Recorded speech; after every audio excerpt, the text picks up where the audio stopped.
Hello and welcome to 360 Gamercast, episode 740 for Tuesday, the 15th of July, 2025. I'm your host, Mark Webb, gamertag, Pearson ID, Steam ID, Webby360G, and joining me today is...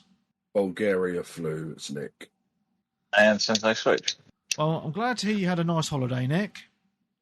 Oh, it was great. I thought I'd bring something back with me, so Bulgaria flu. Lovely. So this will be the last week I'm on the podcast because I will die this week. Nice. Well, me and Darren held down the fort last week. We had an epic episode, almost 3 hours long, actually. Yeah, I watched some of the VOD. Nice. Because that's how good my holiday was. I watched 3 hours of one view of VODs. Good time, mate. Because, as usual, I went to the beach and I came back looking like a lobster. Yeah, sounds about right. So I was hunched over in the room, listening to your podcast, trying to put an entire bottle of After Sun on everything. Fair dues, mate. Fair dues. You need to wear that factor 50 and spread it all over yourself every half an hour. Oh, I had a good one. I think it was 30, which was great. Yeah. But then I found out that there's an expiration date on those, and I bought that for my holiday in Turkey in 2017. Oh, jeez. So That should be fine. I thought it would be fine. It turns out I just put cooking oil on myself instead. Nice. And my household's full of medication that's 10, 15 years old, sometimes even older. But then it just gives it a good kick, doesn't it? Indeed. Too right, mate. So before we start, just a big shout out to Cutty, who's listening live on Twitch. Hello, Cutty. Hope you're doing well, mate. Thank you for keeping me company in the music at the beginning.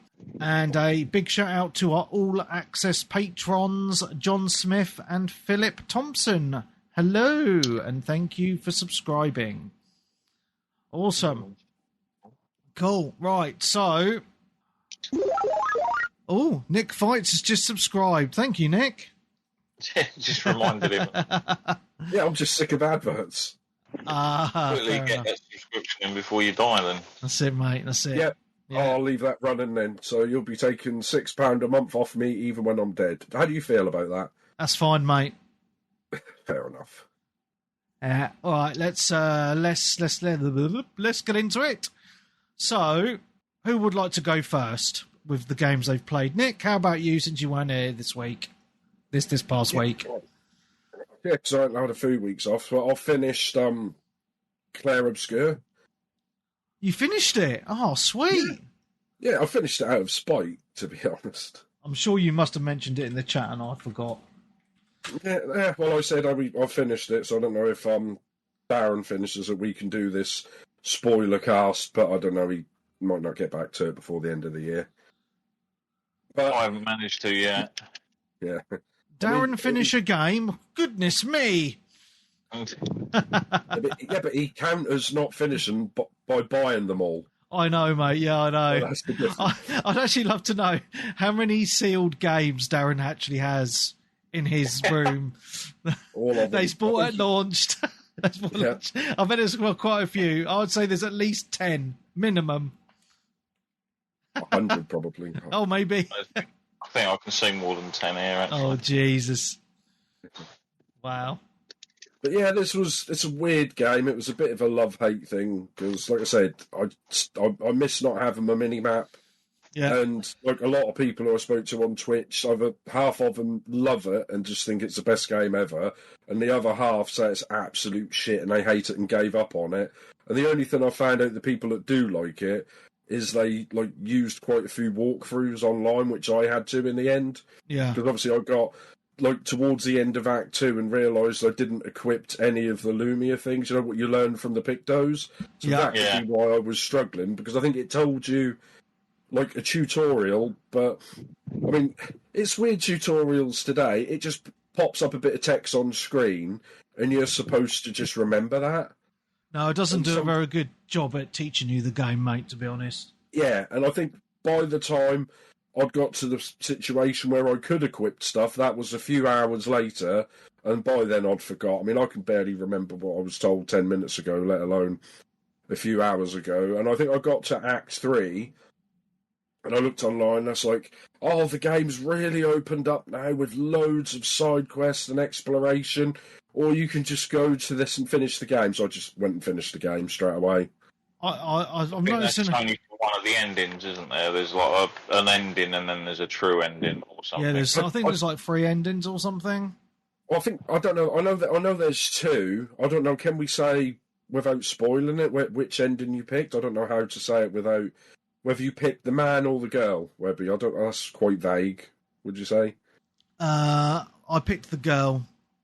Yeah, I picked the man, so I picked the opposite to you. So yeah, well, I think you picked the better endings actually, because I watched them all on YouTube, and I didn't actually realise there was a secret ending until I went onto YouTube and looked. Still don't know. There's a secret ending. Yeah, there is. Yeah, so that's pretty cool. But I loved the game. I thought it was absolutely fantastic, and I think. I do agree with you, Nick. It doesn't do a very good job in teaching you some of those mechanics, like you said with the pictos. It only really stuck in my mind when I read a guide about them, which you shouldn't have to do. You know that should be explained a lot better. It tells you at the start of the game. Yeah, but but it tells you at the start of the game, but then it takes a few hours for you to actually unlock anything that you can use it. If you see what I mean, so.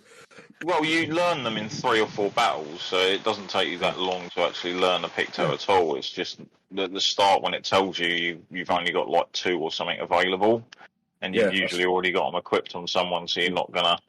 Yeah, but I think you learn it, but then you still haven't got much, Lumia to equip anything anyway. I think you start, but like I said, I got loads. I must have had 50, 60 Lumia for each character and hadn't equipped anything, and that's why I was struggling so much. I mean, I said to you before in a few people, I was like, I know I'm doing something wrong, and it's kind of good. It kind of reminds me of the old school JRPGs where, you'd have your mate come around and show you how to do it, or you'd get the walkthrough, and you're like, oh, that makes sense. But it's just, I think recently, because games have babied you and had story modes where you can't die, and like I say, mini maps that you follow and stuff like that. And I think because games had gotten overly easy, to get one that was just sort of normal sort of thing, I just think you're not used to it. Yeah. I just want to say hello to Mr. Jelly, who's listening live on Twitch at the minute. Hello, Mr. Jelly. Hello, Mr. Jelly. Yeah, Nick. See, a lot of modern games, they do baby you through with the mini maps and kind of funnel you through, and that's what I liked about this, because it's very old school.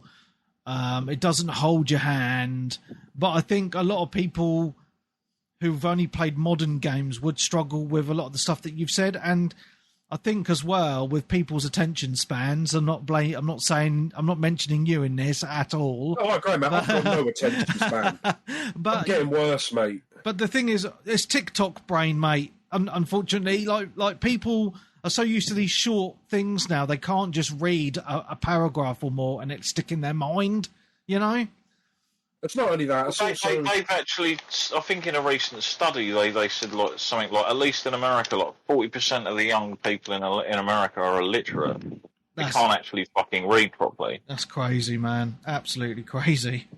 Also, I think I've got a bit of, because I've played so many games over the years, maybe I'm a bit, arrogant. I don't need to read a tutorial. I've played hundreds of games, so I don't need to, and I just think I'll work it out by myself, and then I don't. So it's a little bit my fault and a little bit their fault. But like I say, everyone who's enjoyed it has said they've had to use some form of guide or find something out. Which but that's no different to the old days. I mean, I remember Final Fantasy VII. I went to WH Smith's and bought a guide from there, an actual physical guide. Remember those?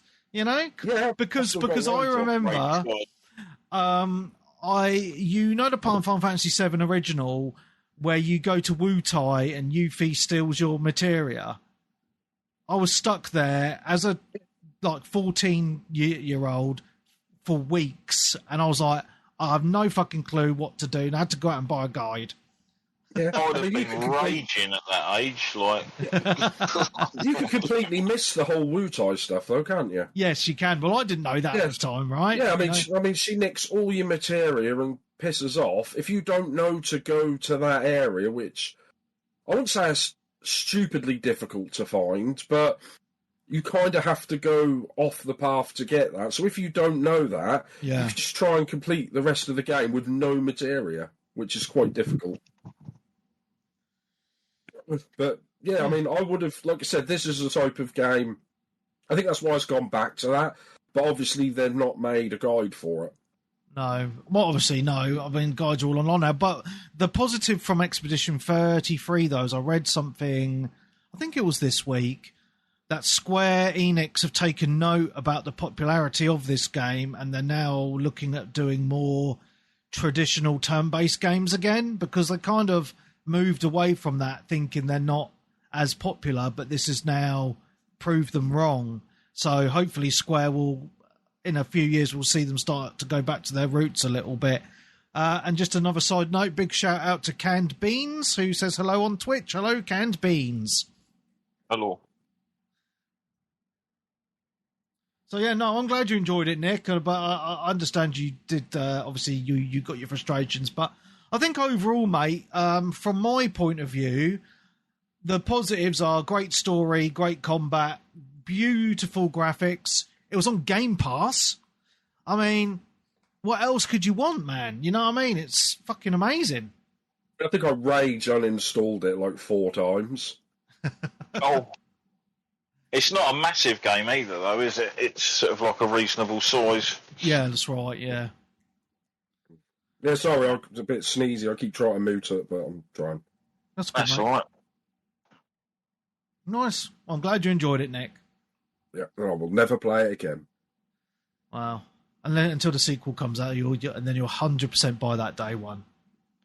Yeah, and I'll know to play the entire game with a walkthrough. You know there won't be a sequel to this. It has pretty much a very definitive ending. That's all I'm going to say. I think, mate, possibly they'll bring out the next game. I think it will. Well, I obviously don't know how it ends, but does it close off the other group of people? I'm not going to say anything. Depending on the end, and it could close off everything. Yeah. Oh, right. Well, as in, yeah, but obviously this is technically spoilery thing. 2 factions of people, isn't it? Well, with abilities. I don't want to spoil it. This game takes place doing one of them, but then you've also got other people that can do other stuff with something else. So you need to finish it, mate. So we can talk about it. Because the story's going to go mental. It's amazing, absolutely amazing. Yeah. Yeah, but I just think I wouldn't surprise me if the next game will be Claire Obscure, something completely different, if you know what I mean. So the Final Fantasy and their game will be a Claire Obscure something. Yeah, it won't be Claire Obscure. Yeah. Well, I don't know. That's what I'm saying. Maybe they'll pick that, or it'll just be. It'll be a different name because Claire Obscure is a terminology used in painting to do with light and dark. Which makes perfect sense. Well, it does in this game. Yeah.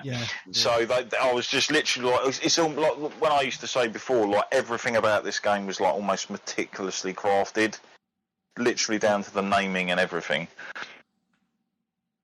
Yeah, it's fantastic. Right, can we? Let's talk about someone else then. Darren, do you want me to go next? Yeah, you can go next because I've got a lot to talk about. Yeah, right. So obviously, you do know I've not been gaming loads recently, but I've kind of found my mojo again this past week, and I've gone back to a game that I absolutely adore. I've put over 300 hours into this game now. Hadn't played it for a little while, but I'm back, and that game is Arma Reforger. Oh, mate, I tell you what, I hadn't played it for a while. But I just thought to myself the other night, no one else is online with me. I'm just going to jump on, have some games. And I ended up spending about 4 hours just playing. Like I was in one game for 4 hours. I was like, I'm going to stay. I'll see if I can stay until it ends. Because, you know, these games can last a long time or sometimes very quick. And I was just like, man, it was like coming home again. It really was. Because, seriously, like I looked at my Steam library and I don't think I'd played it for nearly a month. Did this come out? Yeah, it's out now, mate, isn't it? Yeah. No, so when did it come out? Whoa. It's been an early access for a couple of years, I believe. And then I think... But when did you obviously start talking about it? Was it this year or last year? Yeah, I bought it in January. Oh, so it was this year. So I'm not losing my mind because it felt like a while ago. Yeah, it's been a while since I've talked about it because I hadn't played it. And then there was a few weeks where I had played it, but I didn't want to talk about it because I talked about it to death.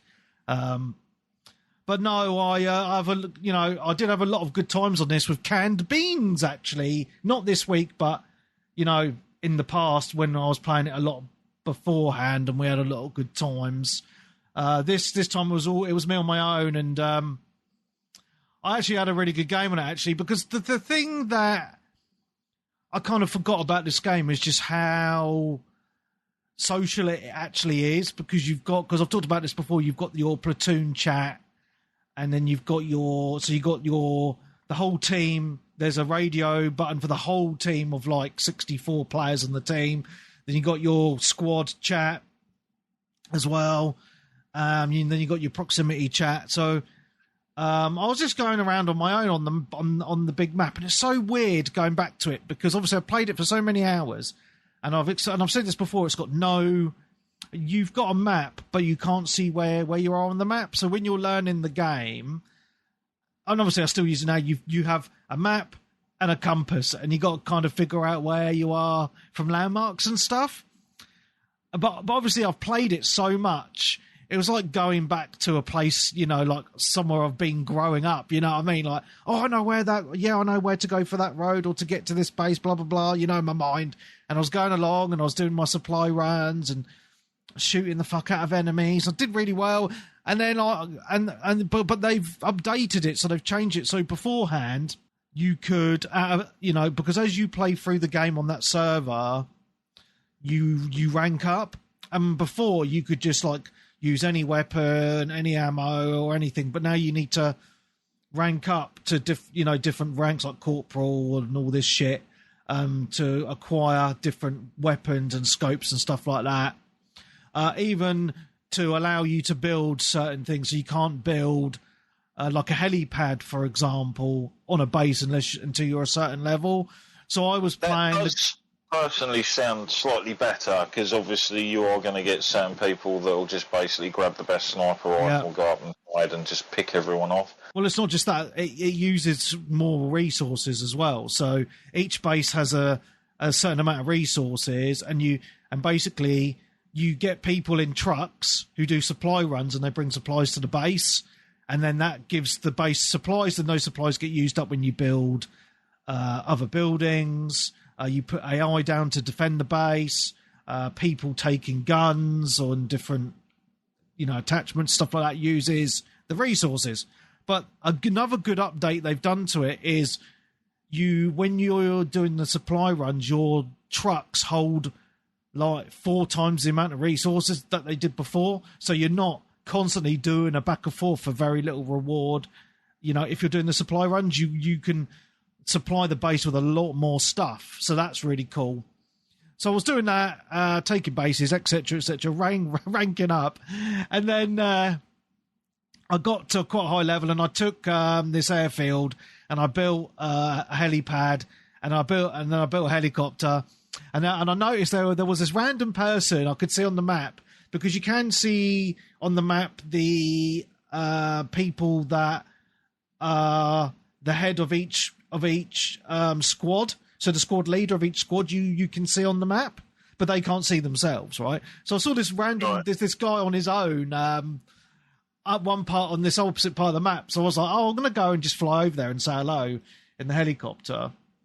And where's the Discord? I'll show you. It was quite funny because it's just typical. This is someone on your team, right? It wasn't like a... This was me. Yeah, so this is me. So I'm like, right, I'm in the helicopter, right? And I'm like, right, all right, mate, how's it going? Yeah, I'm going to land and come and get you. So I'm like, landing. Here we go. I'm landing. Yeah, I'm picking a spot. And then it's just typical Arma. because the land isn't flat. It's quite like where I'm trying to land. It's quite sloped, and I forget to put the brakes on, so you can see my helicopter's just sliding backwards, and then the blades break, and then my helicopter just crashes. I don't die. I get out the chopper, and then the person I was going to pick up, we were just chatting shit and having a laugh about it. And then they're just like, "Oh, let's just get in my Jeep and go and take the next base." So it's just a typical Arma thing because, people don't get annoyed. Like, people very rarely, from my experience, like get pissed off or annoyed at stuff like that. It's just, you just find it kind of funny, if that makes sense. So because the game engine, because the game engine it is decent, but it's not the best. Needs tuning. Yeah, so you can get a lot of weird shit happen like that, which people are just like, "Oh, that's Arma for you." But no, I'm still loving it. I still think it's great. As I say, I'd love to get on with more people in the community again, but the problem is, and I know it's on me. A lot of evenings recently, I've just been too hot or not in the mood for gaming, so I've just been chilling out and watching movies. So I've really been mainly playing stuff like this kind of on a weekend or kind of late afternoon. So yeah, I've not been doing much evening gaming. But no, this is such a great game, and it is on Xbox and PlayStation, full cross-play as well, which is fantastic. So if you haven't picked it up, pick it up. I'm more than happy to show people the ropes. I'll even let you drive, and I'll be your navigator. How's that? Good fun times. So yeah, that's Arma Reforger. Still a great game. Probably one of the best multiplayer games that's come out in a generation, I would say, because it's just so different to everything else out there, and it's just so much fun. And because the engine, as I say, is quite janky, it makes for some very comical moments. So yeah, great game. Looking forward to playing it some more. And over to you, Darren. I haven't had a great amount. Well, I've had time to game this week, but the weather's been shit, so I haven't felt like it.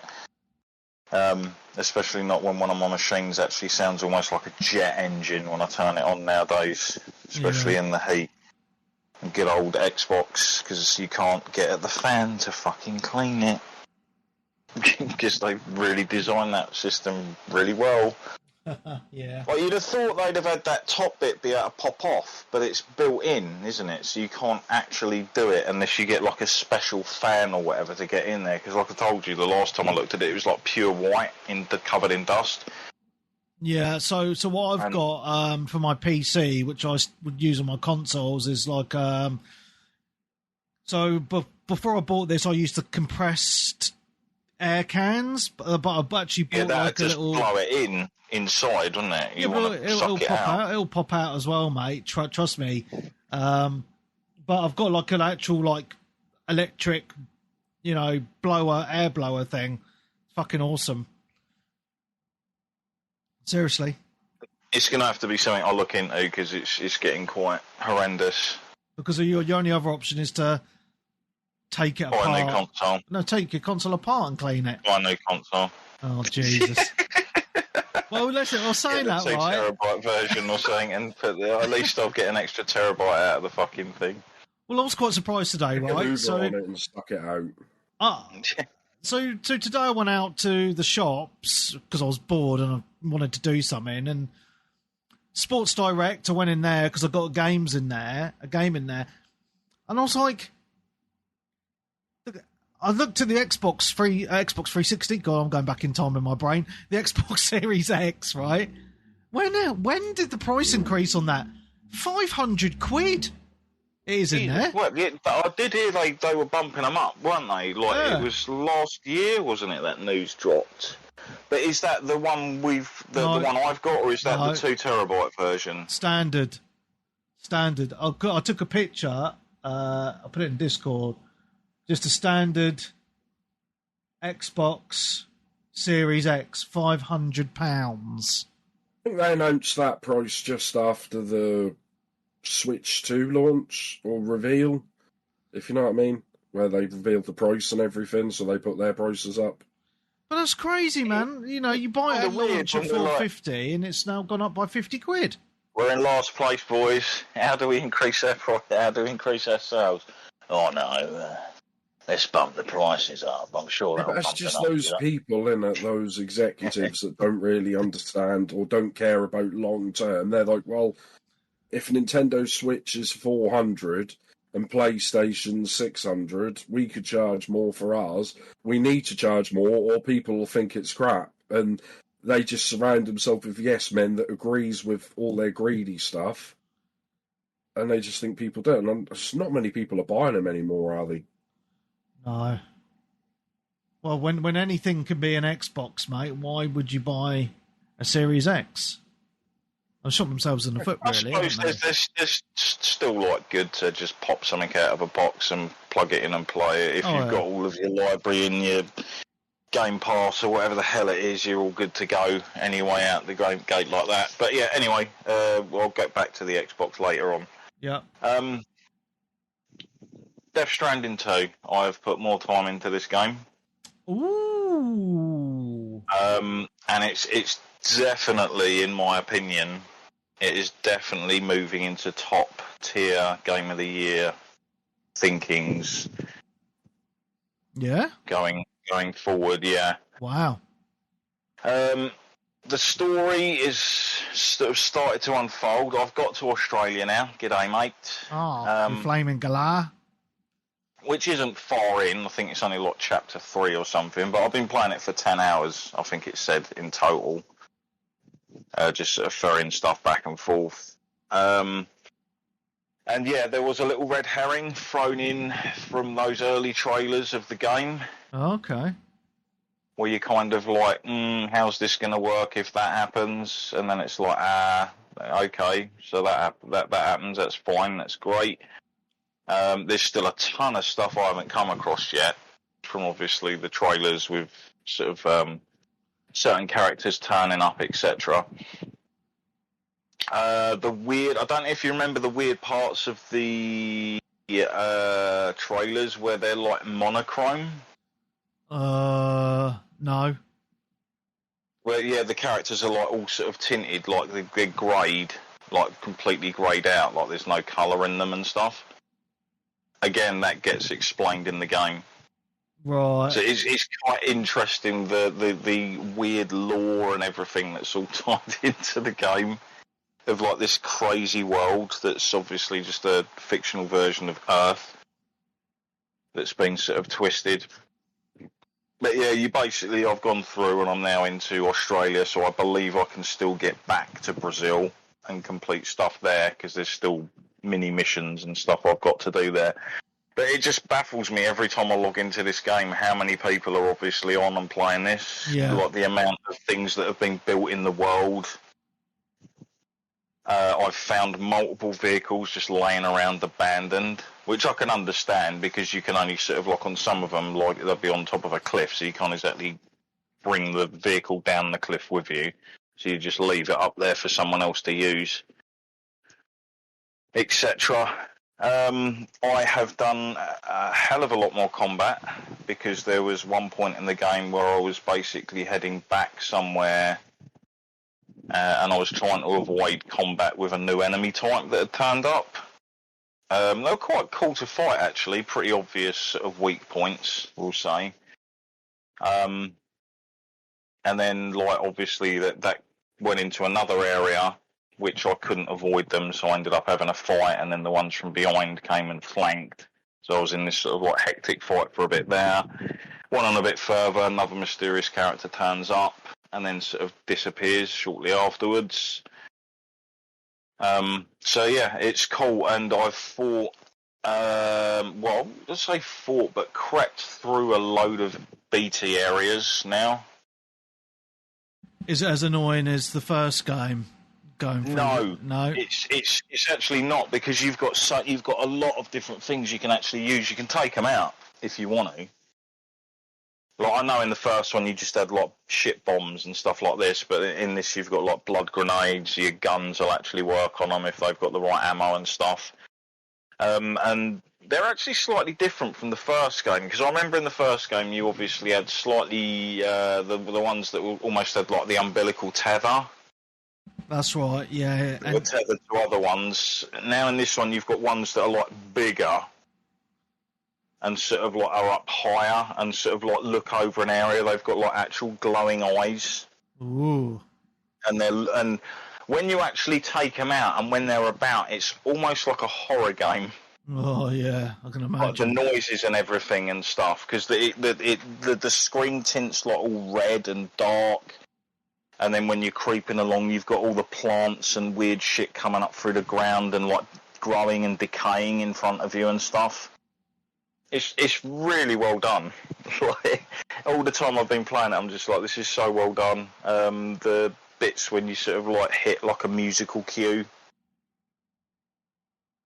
Nice. And it's almost like he knew as a designer, where he's like, right, they're going to come over this crest, then they're going to get this view, and then bang, the music hits. It does that in the first game as well. Yeah, it's great, isn't it? Yeah, like, just the good timing. He's definitely got like an eye for all of that kind of stuff. Yeah.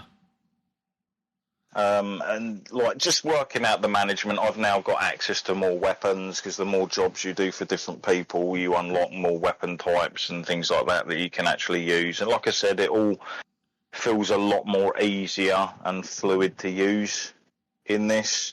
Plus, with a lot of the things in the game that can be irritating, like the Timefall, etc., you'll find loads of people have built like Timefall shelters out in the wild, like booster packs to get your batteries back if you're on a vehicle, etc. You can actually gift items to other players, where it reminded me of Bloodborne a little bit, where there's like a oil puddle when someone's put like a request and it sort of says like, oh, looking for weapons or whatever, and then you just literally drop a weapon off your backpack, send it, and then like the oil starts leaking up more through the floor, and you see like another version of Sam pop up, like with the thumbs up sign, and sort of go, and then he like goes down and takes it with him, and obviously takes that item to another player that needs it. That's cool. So it's a very kind of, I think I was explaining to my brother as well, it is good that you've actually got someone out there trying to make a slightly different game, or trying to take a game of that sort of genre and take it in a slightly different direction, rather than it just being like another third-person action hack and slash or shooter game. Well, what's quite interesting about it is I've been playing the original. I'm on chapter 6 now. I really want to go back to the original from after playing this, because obviously some of the story, a lot of the story is continuing over, but I still think I'll enjoy the story going back, because he's getting flashes all the time of like either things from the first game or like new things occurring in this one. Well, what's quite interesting is obviously the second game is called Death Stranding to the Beach, and now I know why it's got the name The Beach, because it's referenced a lot in the first game. It's where people's souls go to, isn't it? Something like that, yeah. But it's you know, the heart in the car or something, isn't it? Yeah, but it's I'm actually, now I've gotten more into the original. I'm actually, apart from the annoyance of the black shit on the floor, I'm actually really enjoying it, just because the story is so good, even though I will say it's really hard to follow. Like sometimes like there's a cutscene and I'm like, what the fuck is going on? So as an example, right, and I forget the actor's name, but there's Norman another Reedus? No, not Norman Reedus. There's another actor and he's got like a little scar on his face. Mads Mikkelsen. No, that's it. Yeah, that guy. Yeah. So in Death Stranding 1, I don't know if he's in 2 or not, but in 1, he appears a lot. But there's all these cutscenes from your, like, the baby's point of view, and he's like holding him and he's going, BB, BB. And there's all these cutscenes where he's talking to the BB. Like, and it's like really like fucking weird. And then I don't want to spoil the original game, because I know there's a lot of people who are playing it for the first time in a minute, but that Mikkelsen guy, he features quite heavily in gameplay in certain sections in the original game, and I don't want to say what happens because I think that would be spoilers. But I'm like, but that sort of stuff, I'm like, what the fuck? How the hell is this happening? I think a lot of it will get explained as you kind of go through, but then you have got in the second game, I can't remember if you got it in the first game, you basically keep like a little diary, and it explains everything about like what they talk about. So someone will mention something and then it'll be like added to the codex, you know what I mean? You push the button and it'll bring up an actual in-depth explanation on what that is actually talking about. Oh, okay, because like, you know, obviously the ghosts or whatever they're called in Death Stranding. The PTs. Yeah, like, so this is a minor spoiler, but I just wanted to mention this because I've already talked about it on the Discord and in our WhatsApp group. So there's a scene in the game, I think it's in like chapter 5. There's this woman who you meet and you work with her or whatever, but she has a baby, but it's a BT baby and it's attached to her. And it's really fucking weird because she talks about how it's her baby and how she gave birth to this ghost. I'd call it the ghost baby because it's like a, you know, and then you see it like appear as like this black spirit and the umbilical cord of the spirit is attached to her. And then it's just really fucking weird. And I'm like watching this scene and I'm thinking, who the fuck thinks of this weird ass shit? Because it is so fucked up. And I'm like, what is this game? You know what I mean? But you're sitting there and you're thinking, this is fucked up, but you want to know more. You know what I mean? Because it's just so out it's there. Compelling, you know? And interesting, yeah. Yeah. So, I mean, it's like where I am now, you've got, when I'm getting close to some of the, sort of, we'll say, the bases that I'm connecting. Yeah. With my Cupid or whatever the hell it's called. Which I suppose, in sense, I don't know if it's actually a reference, Cupid, because it's Q and then dash PID, but right, it sounds like Cupid. Yeah. Who was the little thing that sent love around, didn't he? Basically, like messenger of love kind of type of thing. And you're connecting people, so that's probably got like a double meaning. But while I'm going to those places, when I'm getting close to certain areas, I've got my ship now. And as I'm getting close to the areas, it does like the horn sound, like from the trailers, almost like it's Close Encounters type of thing as well.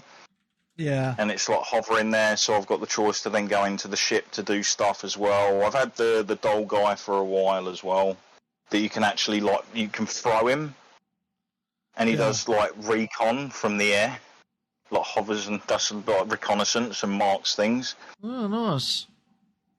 Also, later on, you kind of start unlocking things where you can spend like a currency that you gain by linking areas together into passive abilities that will enable your sort of scanner to highlight things for longer or track enemies for longer. And I can now craft actual different things to attach to my backpack, where at the start it was just stickers. Now I can have like extra ammo pouches, grenade pouches. I've got like an anti-grav thing on there now, which means I can carry more without it getting heavier.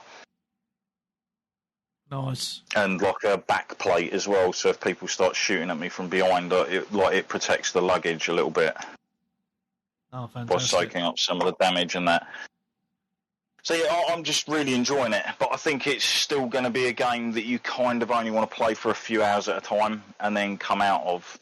Yeah. Because it is sort of like you think to yourself, right, if I do this run there, I can go up to there, I can deliver that to them, see what they want, see if they've got any extra quests, get that, and then work my way back down there, deliver that, and then job done. I can switch to something else. Yeah. Kind of thing. Because I think those games work a hell of a lot better because they feel less repetitive, if that makes sense. Yeah. So every time you're booting it up, you're like, right, what's the thing today? Plan your journey, work it out. Because is the map in the first game all like completely 3D? I couldn't remember if it was, where it shows you all the height and depth of the terrain and stuff that you're going to as well. From memory, the map, it kind of does, because you can kind of tell where the mountains are and shit. Yeah. But this one seems so far a lot more different sort of terrain. I remember the terrain in the original game being, especially in the opening areas, being quite flat. It's quite it's quite flat. There's not really any trenches, ravines, or like mountains. Oh, there is a mountain. There is a mountain. Yeah, as I was traversing it yesterday. Yeah, well, there's one. There's a snowy mountain. Cool. Yeah, and there is like a lot of rivers and deep cliffs as well. Oh, speaking of rivers, yeah, it was quite funny because when I made one journey all the way up to basically deliver to one of the NPC optional quest dudes at the top, by the time I buggered around up there for about an hour, I'd done his side mission and stuff and come back down. Yeah. The river that was running alongside the main thing, it had drained. Oh, wow. And it was just like muddy and that. And I was like, sweet, I don't have to worry about the water. That's crazy though, isn't it? Yeah. So like I said before, that they've done a lot of geological changes can occur while you're obviously about. And it will warn you as well, like the river is rising in such and such an area. And there is ways of actually, like with these perk things, you can actually spec into like figuring out more about the weather patterns and the terrain. Wow. To sort of like plan more ahead. Because obviously you can have a bridge up, but then, or ladders going across a river, but then if the waters raise, it will come up saying so-and-so's ladder has been destroyed, the bridge has suffered damage, etc. That other players have sort of put down and such. But yeah, I'm still really enjoying it, and I'm looking forward to getting more into it and more into the storyline and the characters and stuff. Brilliant. No, I'm glad you're enjoying it. It is really well done as well, isn't it? All the scenes and the way they're sort of like acted out and stuff. Yeah. As bizarre and weird as they are. Yeah. You can sort of tell a lot of work and love has gone into it. He's using proper actors, isn't he? So, you know. I mean, there's a lot of them that aren't even sort of characters in the main game. They just turn up as like the people at the shelters that you go to and do jobs for and stuff. Yeah. They're all like generally people that have been scanned in. Yeah. And I will say, like, Australia is like 6 or 7 times bigger than the area of Brazil that I had to explore at the beginning. Wow.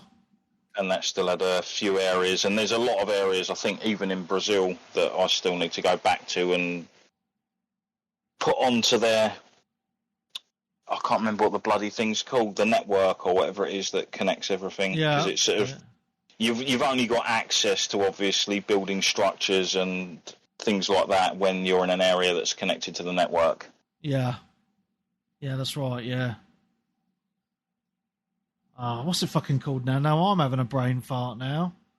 But yeah, I did actually think the other day, you know, last week you were sort of saying, it was kind of weird that obviously Helldivers 2, a Sony Studios game, is on Xbox, or coming to Xbox. Death Stranding's on Xbox, isn't it, now? That was the first one, I think, wasn't it? Oh, was it? As well as, I suppose, you could also add MLB The Show. Yeah, well, they were forced to do that. Was going to lose their licence. But yeah, Death Stranding, the first one, came to Xbox like for a really good price. I think it was like last year. Oh, right, okay. And it runs just as good on the Xbox as it does on PS5 and stuff, so they didn't scrimp on any of that either. So Xbox players will still get to play it and experience the first game. I've never played the first game to the point of all the cool-looking shit from the trailers that have you got there yet? Like the sort of like hellish sort of World War II type stuff. Yeah, yes. No, well, this is what I was going to say. It's weird as fuck, mate. I don't really understand how that happens yet. The weird soldiers and stuff, and the tanks with the meat parts on them and stuff. Yeah. It's fucked. It's fucked, mate. It's fucked. Yeah. Cool. But yeah, moving on anyway. Spent quite a bit of time on that. Yeah, sweet. Glad you enjoyed. Nick, down to you, mate. Yeah, I've been playing a lot of my Switch one, which I took on holiday with me. And the game I've mostly been playing was Xenoblade Chronicles HD. Oh, great game. Yeah, I mean, this came out on the Wii, I think, and then they ported it to the 3DS, but the new 3DS. Yeah, it was like one of two or three games that actually utilised the power, wasn't it? With the black case, so you had to have a new 3DS, which I have got one. Is it the Definitive Edition? Is that what it's called? Xenoblade Chronicles Definitive? Yeah. Yeah, Definitive Edition. So it came out on Switch, but yeah, I've been enjoying that. I mean, like I said, I'm about 10 hours in. I mean, it's a JRPG. It's got good voice acting because there's just a bunch of British people that just sound far too happy for situations they're in. Yeah. And, I mean, there's quite a few of these games out now on the Switch. I think there's 4 games on the Switch. I don't know which ones you played. Possibly. You've got 1, 2, 3, and obviously the Chronicle, the X, Chronicles X. Yeah, that's right, yeah. Yes, I think there's 4 games on there. I've only got 1 and 2. But I'm a bit iffy about going through playing them because I think the newest one had, like, in the hidden menu when they hacked it, that it had, like, a Switch 2, like, setting or something, which no one has said anything yet, so I don't know if they're going to probably charge you for it, like a lot of them. But, yeah, I'm enjoying this so far. I mean, what was it? It's kind of like an MMO, though, isn't it, Webby? Well, kind of the way it plays. It does have that slight sort of open fieldy kind of aspect to it. Yeah, like I say, because you just like unlock loads of like attacks, and you have to wait for them at the bottom because they're sort of timed little circles. You have to wait for them to like refresh so you can do the attacks and things like that. And I think I got up to a bit where I kept dying, and the game was like, "Oh, you're dying a lot. Do you want to put it on casual mode?" I was like, "Yes, I do. These games know me so well." Yeah. This is weird because I've got the sword, which I think is called the Monado, and I thought, why is it not called the Xenoblade? Because the game's called Xenoblade, but I don't know. Maybe we'll find out later. But it's very interesting because you're playing like the normal, I wouldn't say brooding teenager, more stupid teenager in this, and obviously the guy who uses the Monado sword gets his ass handed to him, and then all of a sudden you just run up and pick it up because everyone else who tries to use the sword can't use it. Yeah, that's right, yeah. And like it like takes over and hurts them and like puts them on their ass, but for some reason, like your character, I think a Shulk, he can use it. And it's interesting because it turns the game sort of black and white, and it shows him glimpses of like the near future. So he can like, oh, this guy's going to die. So then you run for, I mean, it's only like maybe 5-10 minutes, if that, into the future. And basically he tries to stop things from, like people from dying and things like that. Because I'm not sure why, because for some reason we've been attacked by loads of mecha robots. And I'm like, all right, because I was trying to pay attention to that whilst like going up on an airplane, which is probably not the best idea, is it? Yeah. Yeah, I do like it so far. Like I said, about 10 hours in. No, it's fairly easy to understand. Like you've got like a mini map, a big map, and you've got little dots that tell you exactly where you got to go. So I thought I like that, and a few little bit. I think games just like if you do like a side quest, you don't have to equip it. It just tells you, oh, you've done this side quest. Here's your reward and your XP. You don't have to like go back to the person that gave it to you, like run all the way back. It just automatically like unlocks, if you know what I mean. Yeah. Which is nice, so you don't do loads and loads of backtracking. And also like a lot of the items and things like that. And for some reason, because they said I'd played Xenoblade 2, even though I can't remember doing it, they gave me loads, I think I may have installed it, but they gave me loads of money at the start of the game.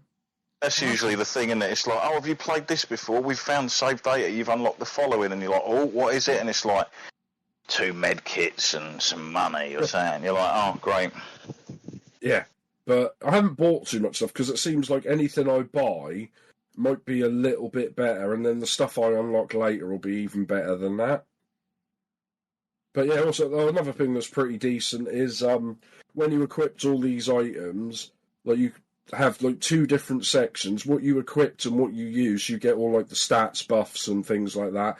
And then further down, it's like a whole another set of armor and clothing. So you can choose your character to look a certain way, but pick something else that you're technically equipped with, but you'll still look like however you want. So you don't have to look like someone in like a whole suit of armor type thing and stupid goggles and like stuff. Like a transmog type of thing, yeah. Yeah, that type of thing, which is pretty cool. So obviously the girl character, she's running around in a bikini because it's warm climate. That's why. Oh yeah. Yeah. Makes sense, mate. Makes sense. Yeah. Half the time I used to like the transmog anyway, because I used to have always in games where you'd sort of like slowly be building up and buying an armor set. And I didn't want to run around looking like I just stumbled out of like a second-hand charity shop. Yeah. Oh, but like I said, you don't transmog or anything in. You just pick, once you've had it, it just goes into your set. You just pick whatever you want. So you don't have to lose anything. So I've just picked how I want my characters to look and then attack like that. And every so often have a look. I mean, I'm enjoying it so far. It's pretty simple, pretty basic game, but that's what I want. I don't want to get too... But I think the game's quite long. I think these are all like 60, 70 hours games. Yeah, they're long-ass games, mate, yeah. Yeah, hopefully I can just like get through it and just enjoy it, but hasn't bored me yet. That's good. Back to Webby. Back to Webby. All good, mate. All good. Rightio. Let's get in. Well, I've talked about Death Stranding, haven't I? So there's that. Talked about Arma. Okay, my other most played game of the week again is F1 25. Still absolutely loving this game.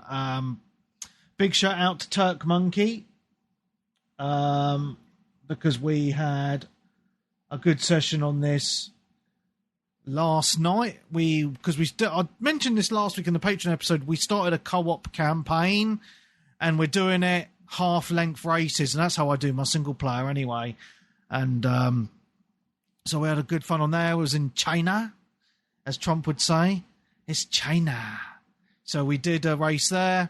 It was a sprint weekend, so we had 2 races. The first race, though, last lap, I'm on the final straight before the final corner to get to the finish line.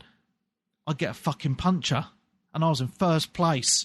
I get a puncture, and I drop down. I'm across the line in 8th. I was gutted. So I got 1 point, the sprint weekend.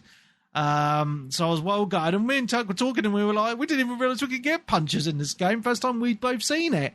You know, it's first. Was it a random event, or was it something you'd done accidentally? Well, I think what it was, so basically the race had started in the wet, so we're on intermediate tyres.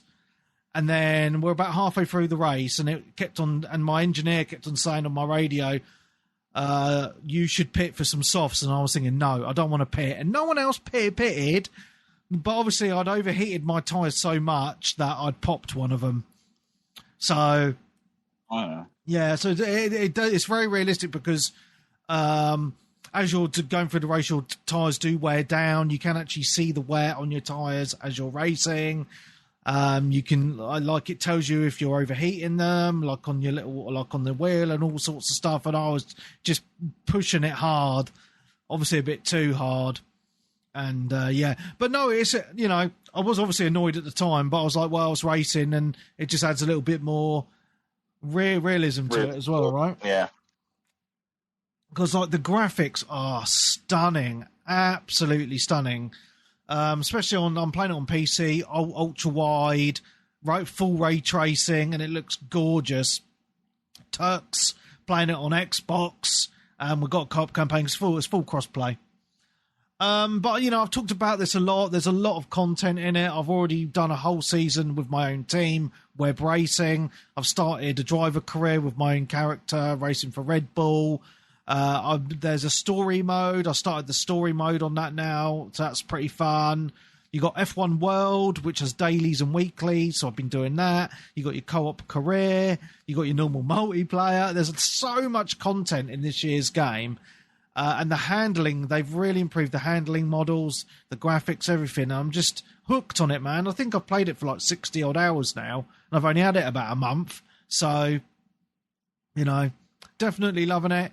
And I know we were having discussions last week about the viability of Game Pass, and it does pose an interesting question, because obviously we do all know that EA games usually come to Game Pass usually a year after release, usually a bit less. So usually the F1 games come out, and then in around January the following year, that hits Game Pass.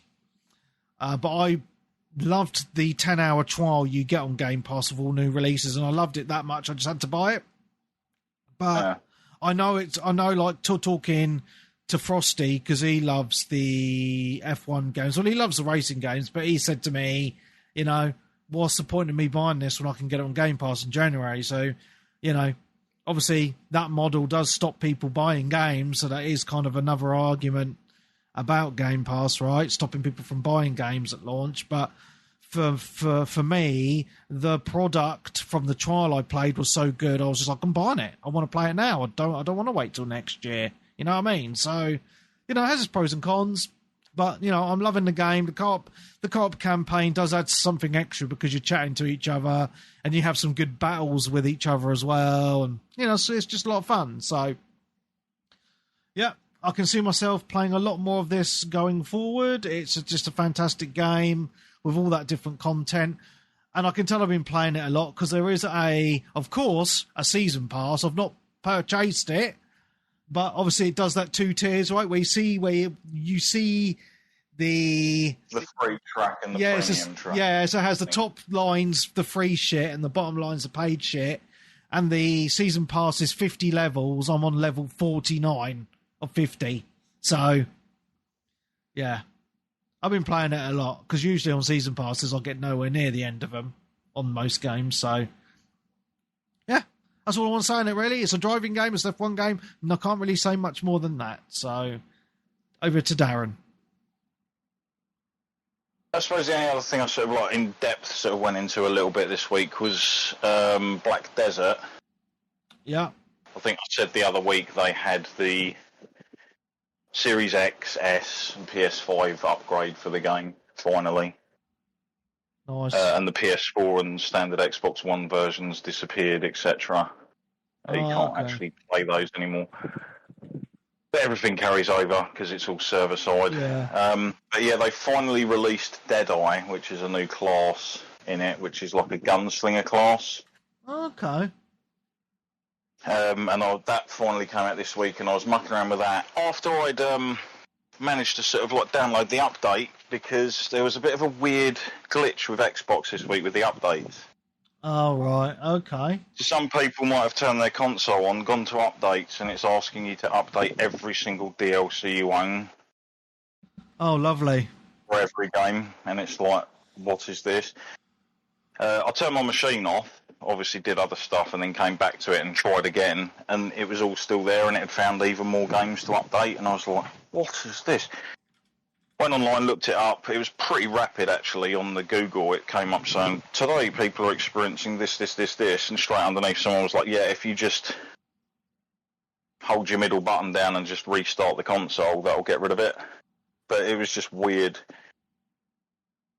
Oh, that is a weird bug, isn't it? Yeah.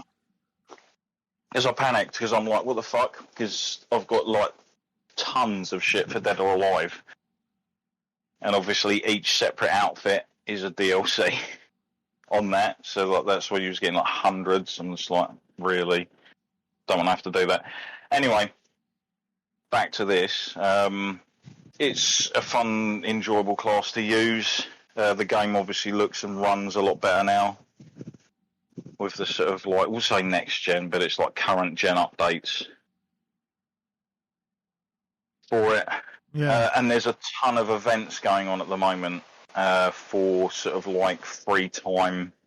For like, it's got the same thing a lot of MMO type games have, where it's like if you buy this microcurrency and buy it on this item, you get like time in the game, which gives you bonuses It's almost like a subscription, but it's not. It's like optional. You can play the game without it, but you get bonuses to sort of how much you can carry in your storage and all that kind of stuff if you pay the monthly thing. ESO's got it as well, and I'm sure World of Warcraft, etc.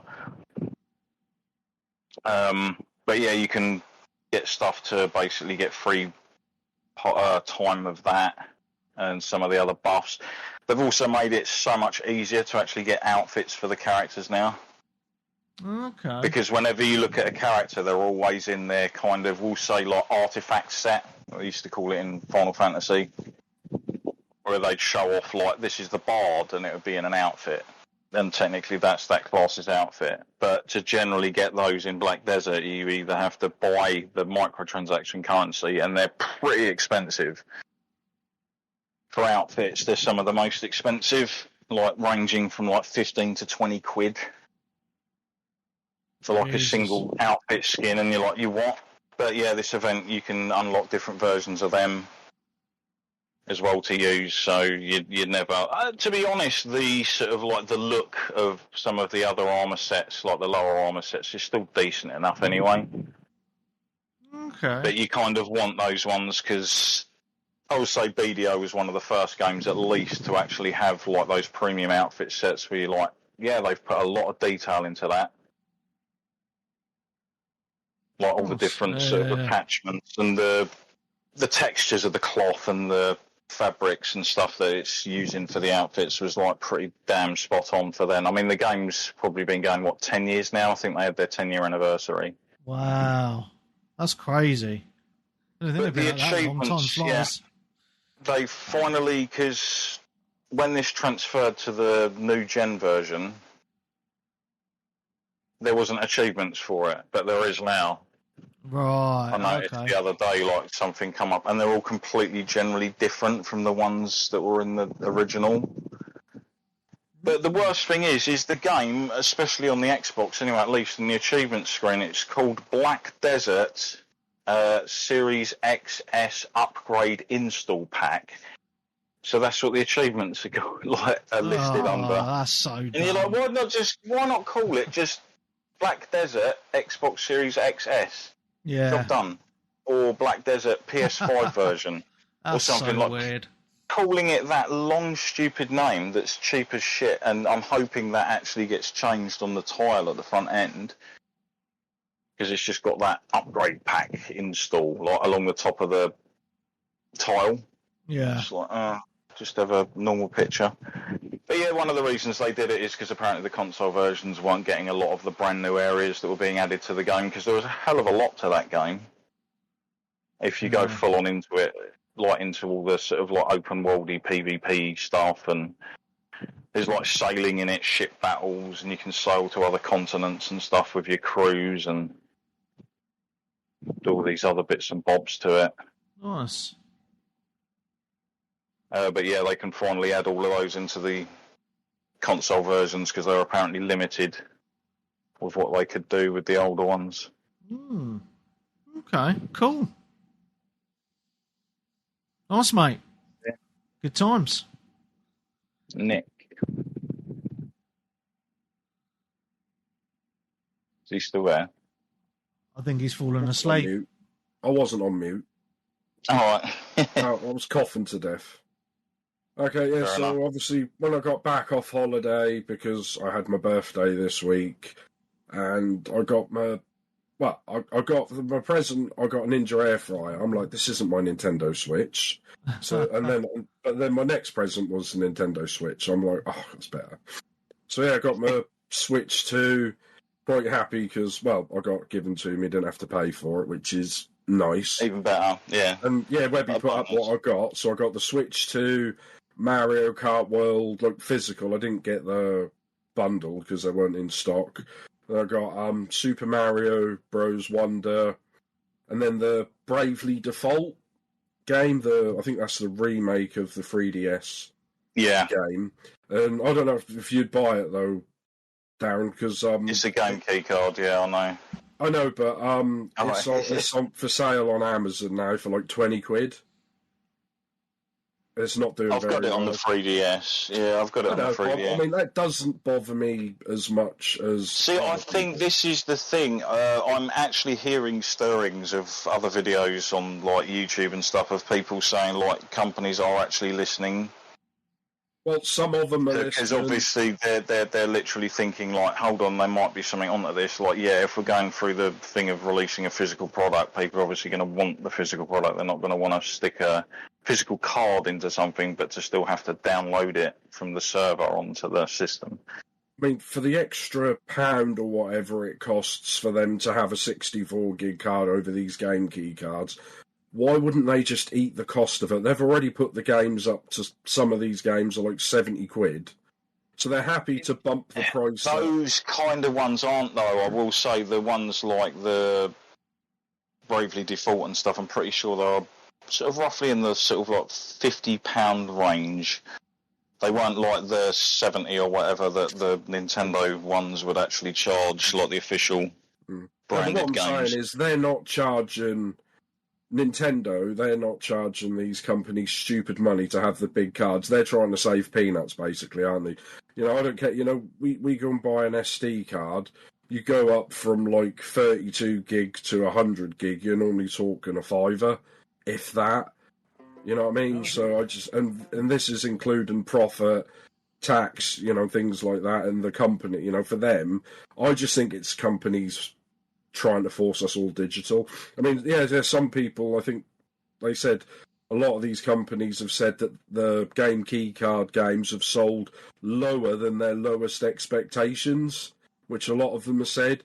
And some of them have said, we're going to look into why that's happened, even though everyone's told them. It's obvious. If they, again, like, do some of these people that make these decisions in top areas listen to what people are saying? No, because I can't. Because amongst like a load of people ranting on either side of that argument, you're still going to have all the people in the middle that are going to dictate what the actual side is. I can't remember who it is. It might be Square. I'm not sure. That one of the companies have come out and said, we think it's sold poorly because people don't want the game key card, so we're going to look into having codes in a box again. Oh, that's even worse. Well, I know, but that's what these companies are like. They're stupid. Because they don't want to sell that. They want us to pay £100 digitally for the game, never put it on sale, and just be happy about it. But yeah, good luck with them to trying to force people to do that. But anyway, so I got... Big companies always trying to feed the fire. Well, they just surround themselves with yes men rather than... And it's always the lower down people that seem to suffer on it at these companies. You know, when they don't make the money they want, but... Anyway, yeah, so, yeah, I got the Switch, Mario Kart World, Super Mario Bros. Wonder... Bravely Default, a case, and a Pro Controller too. Nice. I actually like the feel of the Pro Controller too, I will say. Have you got one? Oh. Yeah. I picked it up cheap because I had, I think it was like hit.co.uk or whatever it is. They generally, more often than not, have the cheaper price for the titles, and they're now offering like a reward scheme, and I think I had like enough for a £20 voucher, so I got it with £20 off, and it actually brought it down to a reasonable price, in my opinion. They were just price for a controller is what you want, mate. Coming in and out of stock everywhere, so I actually got one, but I ordered one when I was in Bulgaria, and I got my parents to pick it up from Argos because they were like out of stock everywhere, and Amazon kept saying like, "Oh, we'll have them in 2 days, or we'll have them in September." Which was I haven't actually heard, just out of curiosity, I haven't actually heard that what their stock's actually like now. How well it's still selling, if it is still selling, if a load of people are still picking them up. Because obviously it went quite crazy when it came out, and there weren't really any shortages per se. And I think even the places that didn't have them were only out of them for about a week or so. Once a week, Smith seems to be getting a delivery of stock and stuff like that. So it's not like Switch 1 where it came out and then you couldn't buy nothing for 3 months and it was just like chaos. So that's pretty good. But anyway, so I say which I did get annoyed when I tried to transfer it over from Switch 1 to Switch 2 because I heard how easy it was. I told you how easy it was. Yeah, it wasn't quite that sort easy. Of. Especially, well, because I think you said, like, I'd updated the Switch 1 because I've been playing it, and I put it all, like, next to each other, and it's a bit of a palaver because, like, you log in, but then you have to scan a QR code on your phone to log in on your phone to log in on the system. That was annoying as shit, yeah. Yeah, so I had to do that on... Annoying. I had to do that on both, and then when I hit, like, transfer, it was like, oh, plug in your AC adapter, so I was like...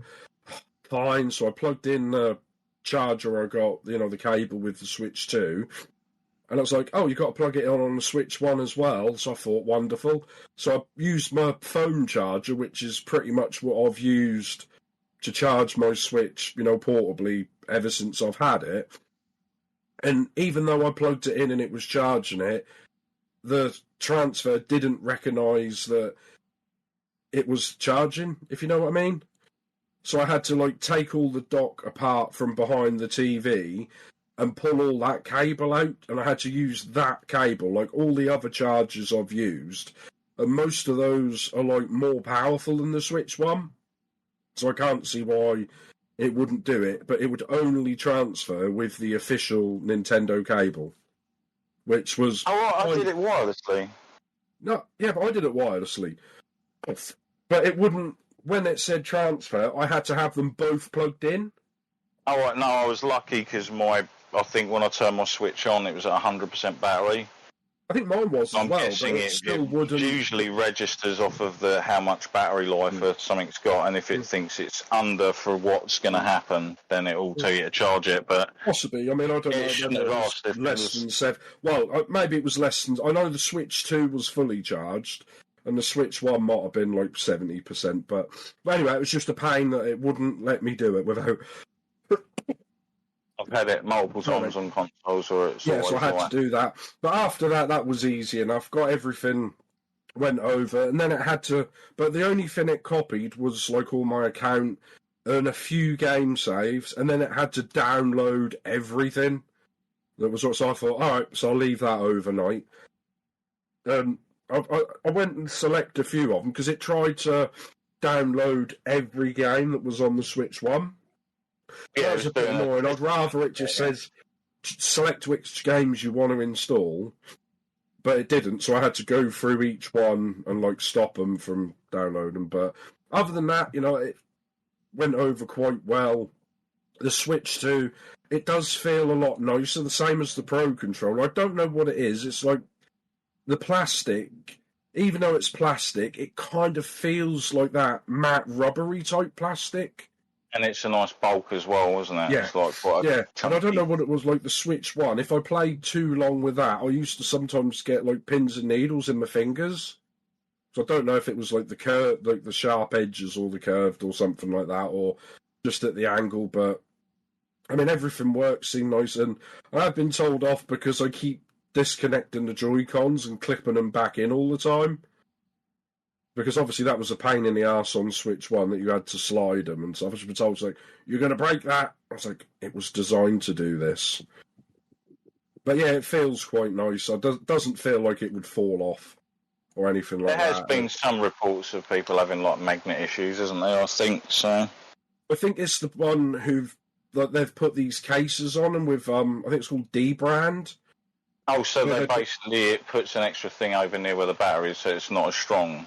Yeah, well, it puts more bulk on the console and the controllers.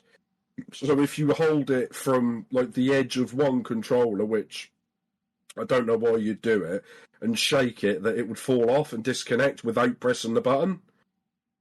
So I'm like, but that, like I said, that's third-party stuff in it. So you can't, if you keep buying third-party stuff that's not official, it's not going to work as well as official stuff, is it? No, that's why generally it's third party. And I think there is usually like disclaimers on stuff anyway, because we all remember the old like memory cards used to get free on the front of a magazine.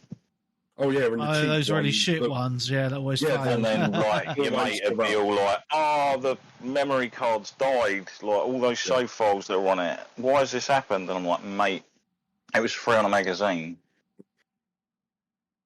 Like it was probably made rather cheaply, and if any of your memory cards are going to have an issue, it was going to be that one. But yeah, so the only thing, like, other than like trying Xenoblade, which I've been played like a few hours on this one because it just went straight. Because I think Xenoblade, the save was on the cart, whereas I think there was about 5 or 6 games I got where it saves to the memory card. I didn't buy another. I don't know if you got one, Darren, but I didn't buy another SD card yet. No, I don't have an SD card at all. No, because I don't like the idea of spending 50 quid on like a 256 gig one at the moment, because it will only put it up to like 500. I'd rather wait a year. I mean, I put one on the Switch 1 because that only came with a 32 gig. I think I put a 128 in that, and for like 7 years, and I never filled it up. You know, whether or not the Switch 2 will have bigger, game files like compared to the old one, I don't know. I doubt it will. Yeah, but I'll just wait a little while for that. Because I mean, I think I put in our WhatsApp group, the money we've spent on like memory cards and stuff. I said to you, like, I spent 130 £130 on a 1 gigabyte PSP card when that came out, like 2005, and I'm like, yeah, I don't want to spend that sort of money on that. But I think you're right. The Pro Controller feels really nice in the hands. I mean, the girlfriend's had a feel, and she prefers that bigger one because she said when you use the smaller one, you can't grip it properly. Like the Joy-Cons, if you use it, because now we've there we go. We've got it back on track. Yeah, because when we use the Pro Controller 1 and the Pro Controller 2, we've got 2 full-size controllers now. Nice, because you can use the first one, can't you? The original Switch. Yeah, which I knew, but I still it just doesn't have that. Yeah, it didn't have that. I'm not too sure on the weird grey part.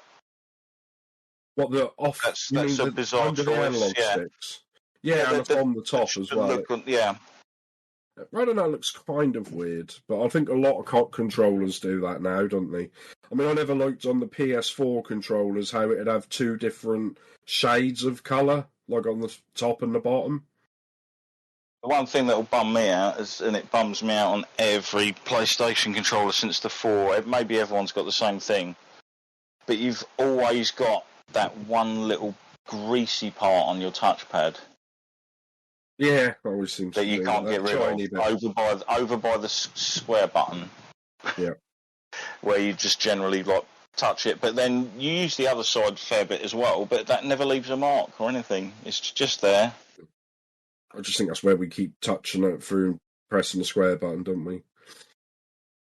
But yeah, possibly, but it's not too bad. Like it's not super near it, so yeah. But it feels nice in the hands, because like I said, it feels like a 360 controller because it's slightly smaller than the last one. And I don't know, because I feel the internet were getting a bit mad because they haven't got, like, Hall Effect sticks or something. But I wouldn't think someone like Nintendo would pay a different company for their parts. They've obviously done theirs. And, I mean, to be fair, Nintendo have always been quite good fixing the old stick drift on the Joy-Cons and stuff like that. I mean, I've never had it, like, personally on any of my stuff, but I don't think they'd use the same technology if it's going to cost them money if they have to keep fixing them. So, it feels quite nice. And like I said, the only real game so far I've been playing is Mario Kart World. But yeah, I've unlocked all the tracks, like, done everything on 50cc and unlocked the special races, with like Rainbow Road and stuff like that. And like I said, it's more Mario Kart. I don't know what they could change too much. And anything like I've noticed when I'm playing, I've had a lot of people saying it doesn't look any better than the Switch 1 version. And that's probably because they're looking at comparison videos on YouTube on their phone as well. So I think there's, like with Mario Kart, there's a lot more going on screen, not just the karts. If you don't like all the scenery, the background and stuff like that. And Rainbow Road was pretty decent. And obviously there's a few things more, like there's 24 races now instead of 12. and things like that. And the only thing I would notice that you do notice the difference. I don't know if you've done yours, Darren, but when we played Switch 1 on my TV, so I've got a 65-inch 4K. It just looked blurry and horrible. You could tell it wasn't 4K or even trying to. Whereas with this, on the OG Switch? Yeah, the OG Switch. Yeah, because it wasn't 4K. Exactly, that's what I'm saying. But it wouldn't even. I don't even think. I think docked. It could have. It done 1080p, but it never. Like sometimes you watch stuff that's 1080p and it does like upscaling and it looks decent, but it always looks blurry. Like even the like the menus and the text was always blurry and not the best. Whereas this, it looks really good. So I think if you play your Switch a lot, like on a TV, I think you'd see more of a benefit than handheld only. I mean, I'm enjoying it, and the battery, it seems about the same as Switch 1 and stuff like that, So, I actually ran it out, I haven't done that on the Switch for a long time. Well, what's Is yours getting quite hot? Oh, go on. I was about to say, does yours get hot, the actual system itself? Not too bad. I mean, I think that's because it's been really hot just lately. But yeah, it didn't get no more than like the Switch 1. I mean, I don't know if it's getting hotter in the dock because I've only really played it like today, like on in the TV mode with the controller because I want to see what that was like. But yeah, I wouldn't say it got overly hot. What's Mario Kart like then? What's the open world stuff like? Is it an actual like Forza Horizon type open world, or is it just to get to race? It's just to sort of get from race to race, but there are things to do there, like you say, outfits and other things to sort of discover and muck about with. It's just a nice bonus to obviously have that. To be honest, I haven't really worked out how to do that mode yet, because from the start, and I don't know if you have to have online to get that to work, because I found out I had a little go early, I didn't get much time. Because you go down to the map on the bottom and just enter free roam, which they call it.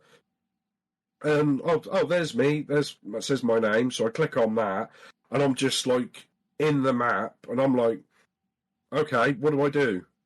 I was like, can I select anything? What you just drive around and explore. Yeah, but I didn't know if you could go, because I think everyone when they saw it thought, ooh, Forza Horizon Mario Kart. And as far as I'm aware, it's not even close to, levels of that on there. But I don't know whether they'll update it in the future.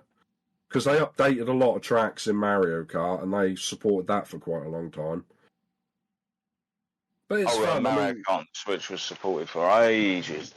Yeah, and I think I paid 16 quid for loads of tracks. Whereas I think other people, a lot of other companies would have there was as many extra tracks as what they had basic in the game, if you know what I mean. That again, so they could have easily released another Mario Kart game on Switch and charged you full price for it for what they released.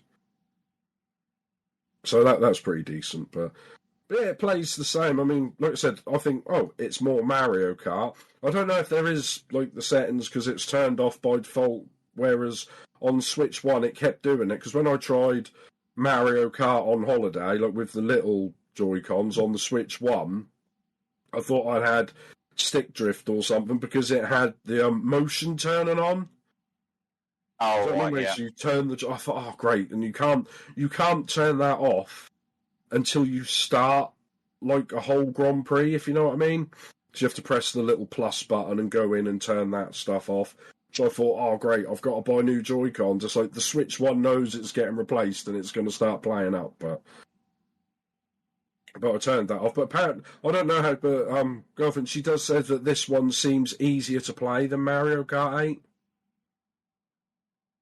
And also, I don't know if there's a lot. I mean, there's a few more items. I think nothing more different. The same as the rubber band, and it's still there.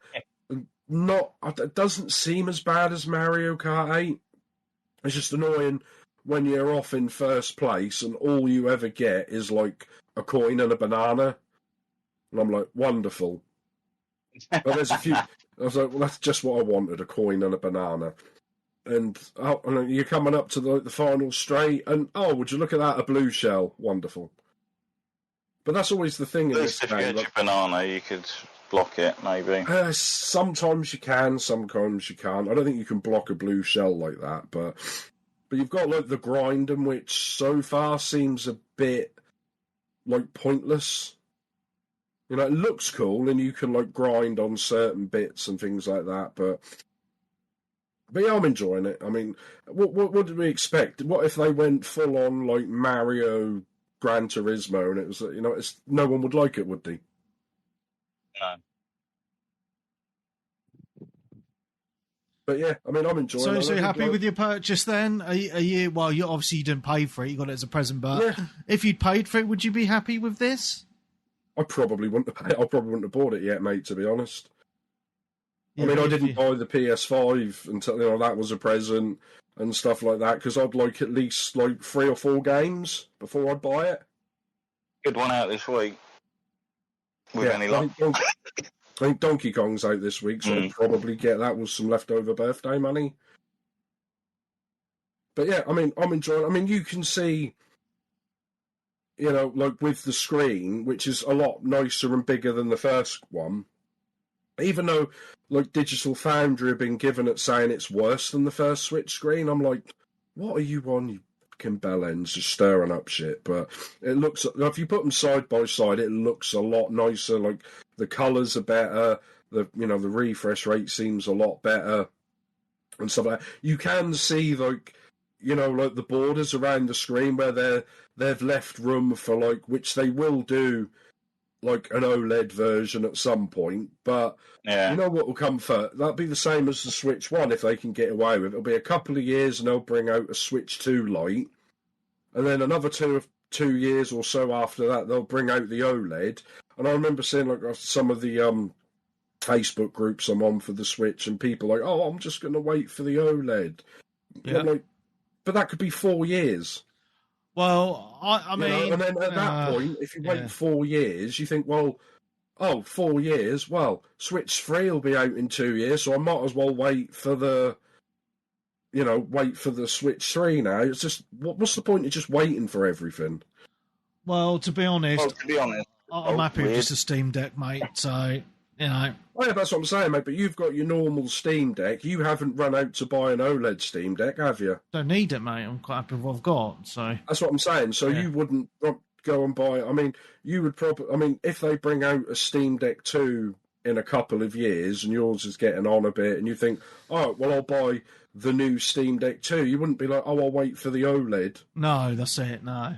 You know, plus all the people who says that, oh, I'll wait for the OLED. Like my mate Skins, I mean, you met him down in London, didn't you? He's like, because he's got like the OLED Steam Deck and the OLED Switch, and he's like, oh, I'll wait for the OLED. Oh, what's the point of getting it if it's not an OLED? I'm like, is your TV an OLED? No. So why does that matter? You know, I don't think OLED's that important, to be honest. I mean, it's nice. Don't get me wrong. I've got an OLED monitor, but it's not. You know, I think OLED screens are great. I'm not going to take that away from it, but it doesn't make any other screen technology redundant at all. You know what I mean? But the thing is, though, like I said, if you had like a $2,000 OLED TV and you put that up against like a £500 just normal LCD TV, it would look decent. But if you had like a cheap £500 TV and a cheap like £500 OLED, I think the normal TV would look better. Oh, I mean, I don't know. I mean, I mean, we've always had stuff like that with, you know, screen technology. You know, we've had like LCD versus plasma. Some people would die on the plasma hill, you know, things like that. But I mean, I'm happy with it. I'm going to enjoy playing it, and because you can only really play the Nintendo games on it, can't you? Can't really play those on Steam Deck officially. Not yet. Well, eventually, I think they'll happen. Yeah, we'll see, shall we? Cool. Cheers, Nick. No, that's fantastic, mate. Let's move on. See, time is ticking on slowly.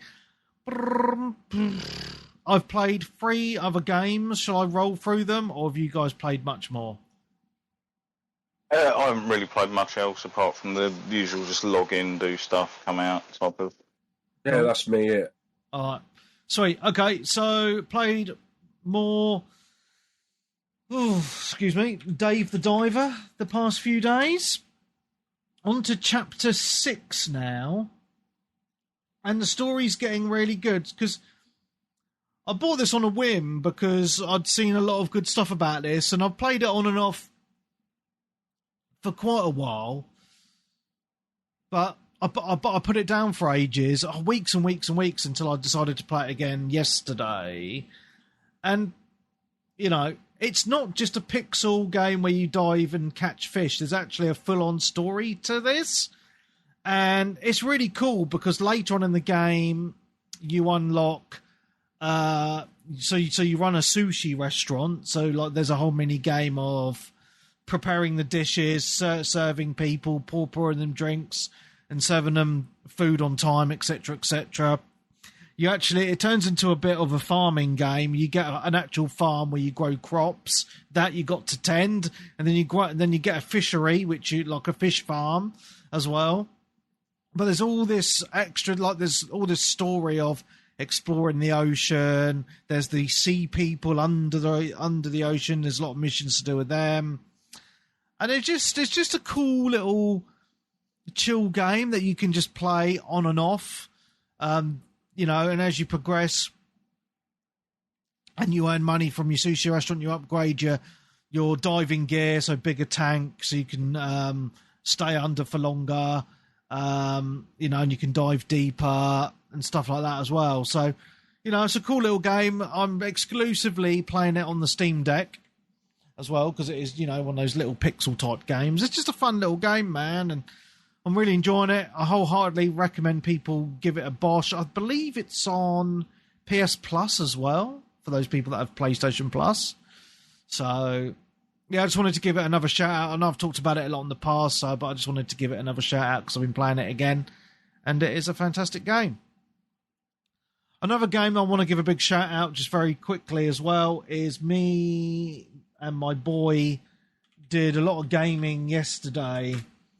And one game that we played a lot of is a game called Hypercharge Unboxed. Now, I don't know, I've talked about this ages ago.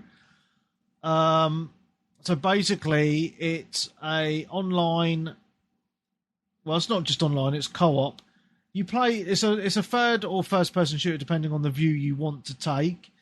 But you are toys. Just like Toy Story, really, but you control like all the toys you remember as a kid. So you create your own character, and it could be any toy you want, and you can mishmash like the body parts and the heads and all that sort of stuff. And it's basically there's loads of levels, and it's all like obviously your toys. So you got like a kid's bedroom, a kitchen, a back garden, a playground, all these different. There's loads of levels. There's about 12 or so levels, and it's basically. Horde mode. That's basically what it is. So you got 3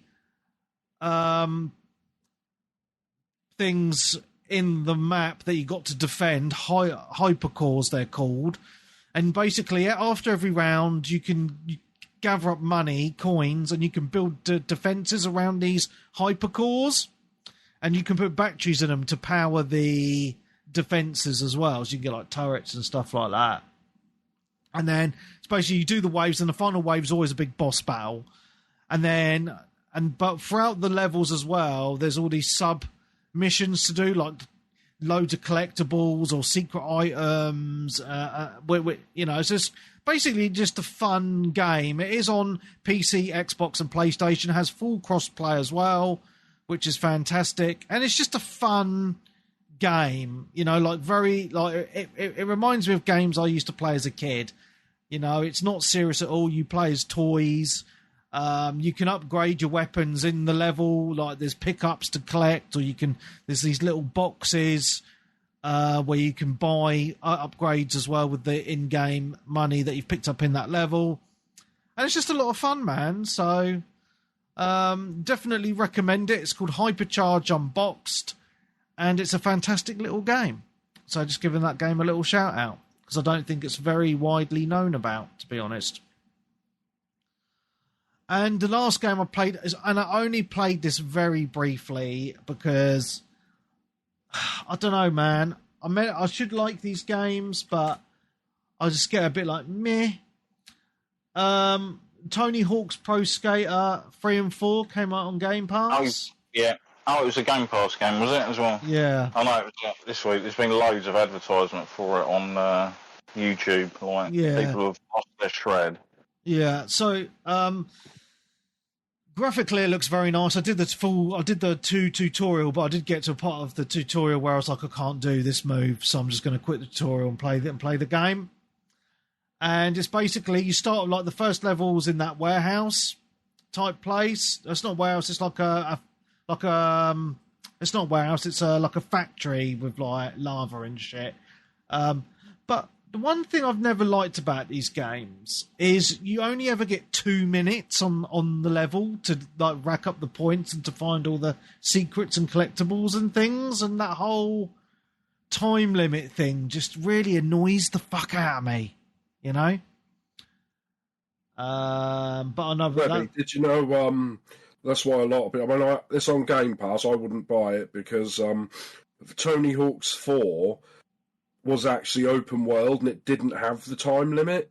Oh, it had the cars, didn't it? And you can grab the cars. Yeah, and you could hold the cars. Stuff like that. It was the first sort of open world. Yeah. And they've just retro whatever Tony Hawk's 4 and just done it all 2 minutes, like 3 again. So a lot of people are annoyed because they want the full, the fully open world game. Right, because I thought it was a bit weird because when I started it, it was like, it's 3 and 4 mushed into one game. It's not like on the main menu you choose between the two games. That's what they did with 1 and 2 as well. Yeah, so it's kind of weird, but I'm guessing if you were really into these games in the PS1 and 2 days, then you would really dig this. But I only ever really played 1 on the PS1, and I enjoyed it, but I was never like super into it, if that makes sense, So for me, I don't get that massive nostalgia hit like other people would do if they really play these games a lot.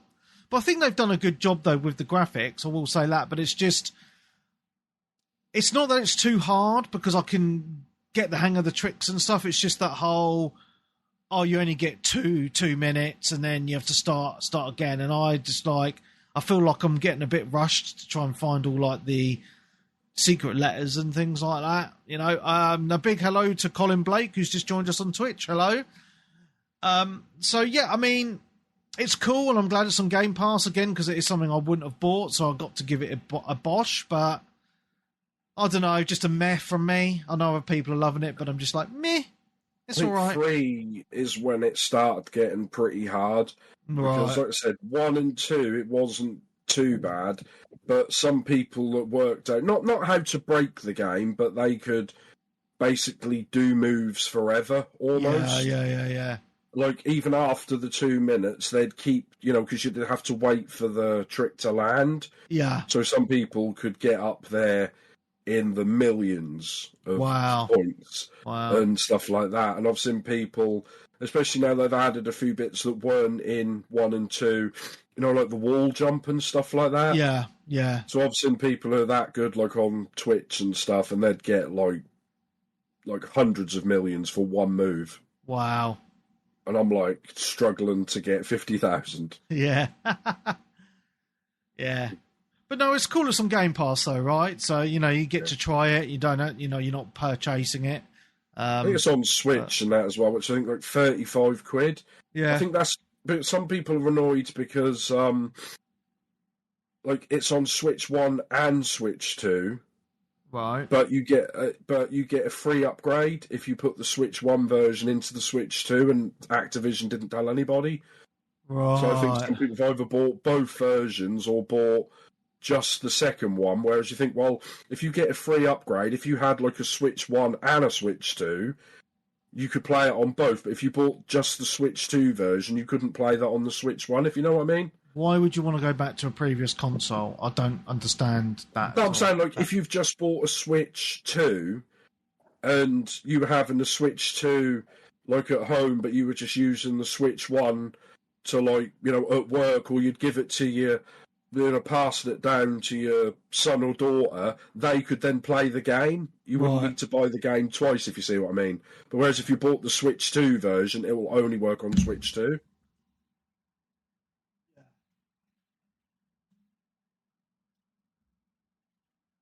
Are you still there, Webby? Yeah, I'm in the background. I'm just. I thought he fell over or disappeared. I was He's done something. I was just plugging him. So basically, I plugged my phone in with the charger cable, but I realised the charger wasn't plugged into the wall. So I was like, "Oh, my phone's nearly dead, and I need to plug it in." So, and that killed your camera. it killed my camera because I'm sitting in my pants. I don't want people to see. Wonderful. I don't want people to see my pants. All right. Depends what pants they are. Well, you never get to know. Nice posh Calvin Kleins, or are they tight? No, I'm not that posh. Anyway, a big shout out to Clarky79 who said hello in the Twitch chat. Hello, Clarky. That's all I've played, guys. Have you guys played anything else, or can I get on to the news? Yeah, news. Right.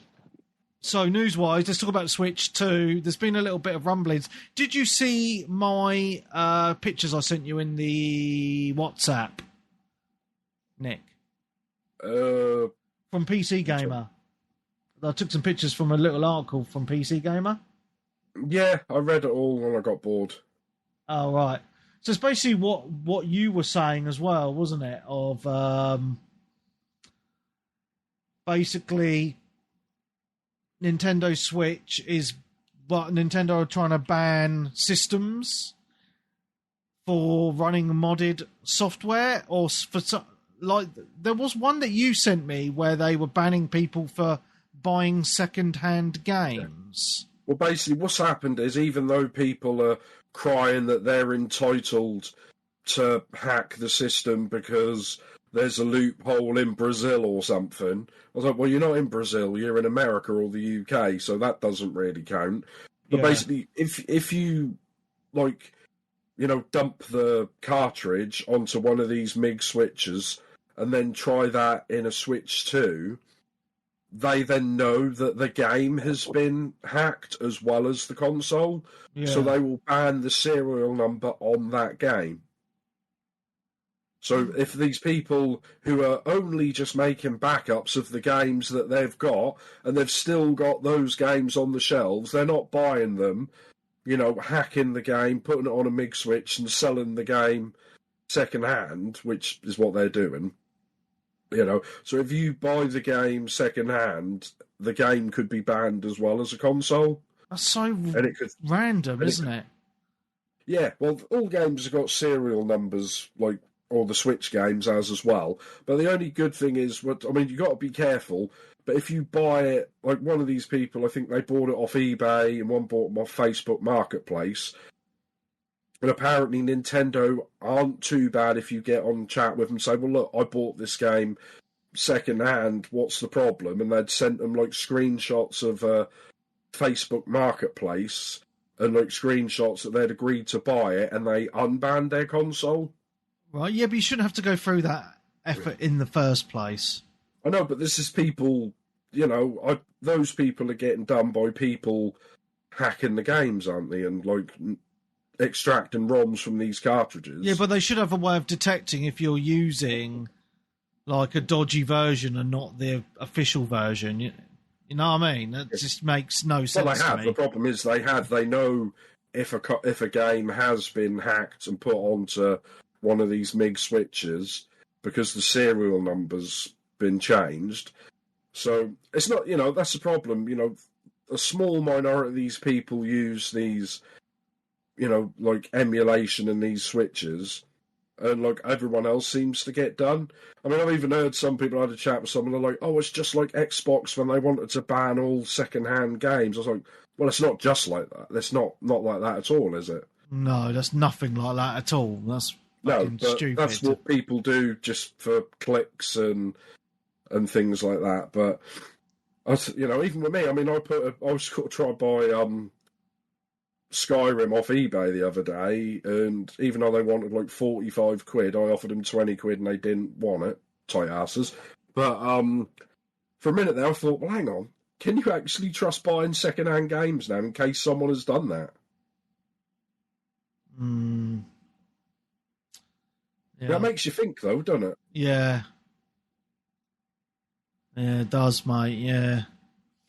I don't know, man. I just don't. I think Nintendo are just cunts. I really don't want to buy. Well, I don't think I'm ever going to buy a Switch 2. And it's just they treat people like shit. They go after all these places online. Yeah. These ROM YouTube places. Well, yeah, but also like ROM places for games that you can't even legally buy anymore as well. And not just that. To get Switch 1 games to work on Switch 2 is emulation. Yeah. So they're using emulation on their systems, and they're moaning other people use emulation. So it's okay for them to emulate, but it's not okay for everyone else to. I can't remember who I think it was Nintendo got done. Like they use, I think it was for the mini NES or SNES. The emulator that they used on that was one that was used to run dodgy ROMs, like from like an open source person, like many years before that.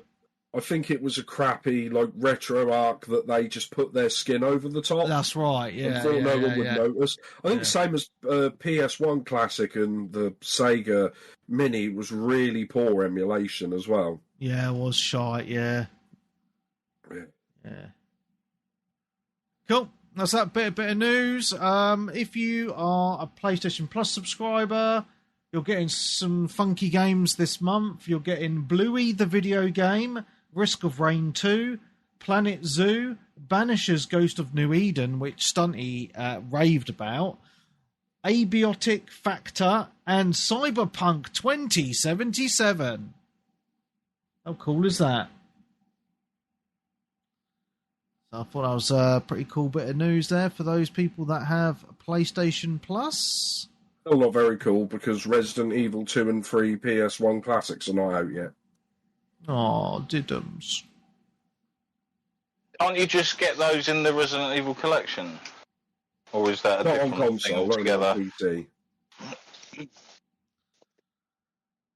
No, I meant the PlayStation 1 games, they're bringing them out this summer.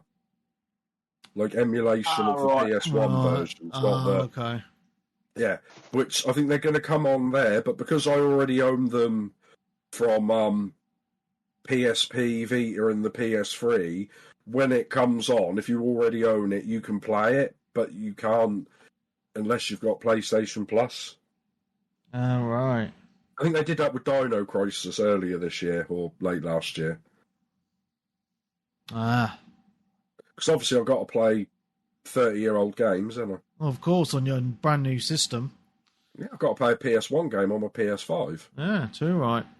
Well, speaking of obviously the Switch 2 stuff, there was a surprise demo that came out this week, wasn't there, on it? On the store, a demo for, is it like Wild Hearts S? It's kind of like a weird rebranding of the game, but they've ditched EA as like a partner thing. Oh, right. Which was one of my issues with the game when it initially came out, was the fact that you needed an EA account to log in to do the online. Oh, right. And my EA account was tied to my PlayStation, and I was playing it on the PS5, and it's just like, so it won't log in, it's all register to it. Fantastic. So I'd have ended up having to go out my way to create another account, and I just thought I can't be bothered. So it kind of killed the game a little bit for me there, but they've obviously done this, and the Switch version's actually quite impressive in a way. It runs at, I think some bloke tested it at about 45 FPS, which is kind of like a middle ground, I guess. You know, some games try going for that 40, don't they? So at range, I think Cyberpunk does it docked, doesn't it? It attempts 40. at times. But yeah, the visuals are actually slightly different, or done in a very ever so slightly different style. That they look sort of like quite different side by side per se. But there are sort of certain aspects where the Switch 2 versions actually kind of looks better. It looks like a PS2 game, mate. I'm than the other one now. Where the actual sort of like backgrounds and everything of it are actually like quite in focus, whereas on the PC, Xbox, and PlayStation versions, they're kind of a bit more blurred and smoothed. Okay. So I just found that was like quite interesting. But again, I think that's a game key card. It's not going to be a... Meh. So Darren, will you not buy anything if it's a game key card? No, I'll probably just avoid it, mate, on principle. I've got enough to play. This is the thing. I've got more than enough to play. So it's just like, well, if you want to, if you don't want to sell me, buy it. No, not really. They're not selling me a product I want to buy, so why pay for it? Yeah. I mean, do you actually think that they're gonna work this out and just backtrack and just release games normally, or do you think they're gonna double down? It'll just be one of those where I hope the games that come out on, obviously Switch only. Like I think all the first party titles, they said they were going to stick to the game keys. Certain publishers will do, but obviously for those games that are kind of like, if you're out on multiple consoles, then I'll just probably pick up the console version of it rather than the portable. Because I saw a few games, I thought, I wouldn't mind getting that, but it's like £35 digital. But they're in like a 2 for 20 in Argos, like two games for £20, but they're codes in boxes. So I'm like, great, so £20 for 2 games, or £35 for 1 game. But what do I do once I've redeemed the code? Just throw the box away? Keep it on the shelf and pretend. Just open it whenever you want to play the game, but then just leave it open. Plastic. Thing. Yeah. That is, isn't it? They won't give you an instructions book and then they'll do something like that. I just imagine in like 20 years' time, I was like, I remember that game, let me play it. Oh, I'm pretty sure there have been some games in the past as well that sort of came out and you could buy like a collector's edition and it came with like a limited edition steelbook case, but like a code, download code. It's just kind of like, what's the point? I mean, if they just said to people, look, if you want, you can order direct from us. It might take a month, but if you want to pay £10 extra for it completely on the cartridge, you can order it direct from our website and we'll do it. You know, well, this is it. I think you might end up just getting that thing of, like, I've heard rumours as well this week that there's possibly going to be a physical version of Oblivion Remastered available later in the year, like towards like October time. But even these physical versions on disc, because then they know that you have to download the whole game anyway. Yeah, depending on how that's done. But yeah, they might be more companies might be doing that, release it digitally, and then later on just think like, oh, we'll do a physical. But because most of the people we know have already bought it already, we can just do a set run. We don't have to do like an expectant run, because I think that's what roughly stuffs certain companies over. You don't know how successful your game's going to be. So whereas you get something like Expedition 33, where they ran out of physical copies of that game and had to do a reprint, you'll end up with other companies such as like Sony with Concord, where they've just got copies just sitting on shelves. Yeah, make a good bonfire, mate. Be like E.T. in that you find it in the dump in 100 years or something.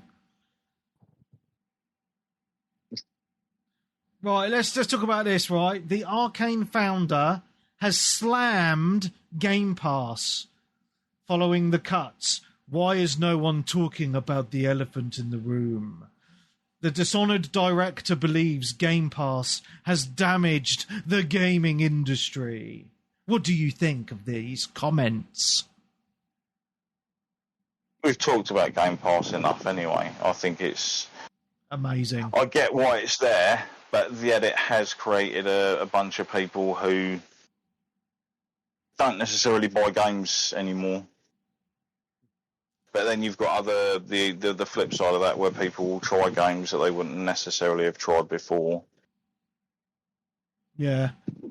I just find it weird that this guy at the studio is bad-mouthing it. I thought Arkane were pretty close with Microsoft. What was the last Arkane game that came out? Was it? Well, he might have come from the Arkane that was basically done in by Redfall. Well, they should have made a better game. Well, again, I think it was a game they were told to make. I don't necessarily know if it was. I'm sure I heard stories about it, about it not necessarily being a game they wanted to make, because it had delays and stuff as well, didn't it? Yeah. To it, and it was one of those ones where, like, it had a lot of promise. You could completely redo that game, change the visuals and how some of it plays out and everything, but keep a lot of the ideas and everything in there, and you could make something amazing. Yeah.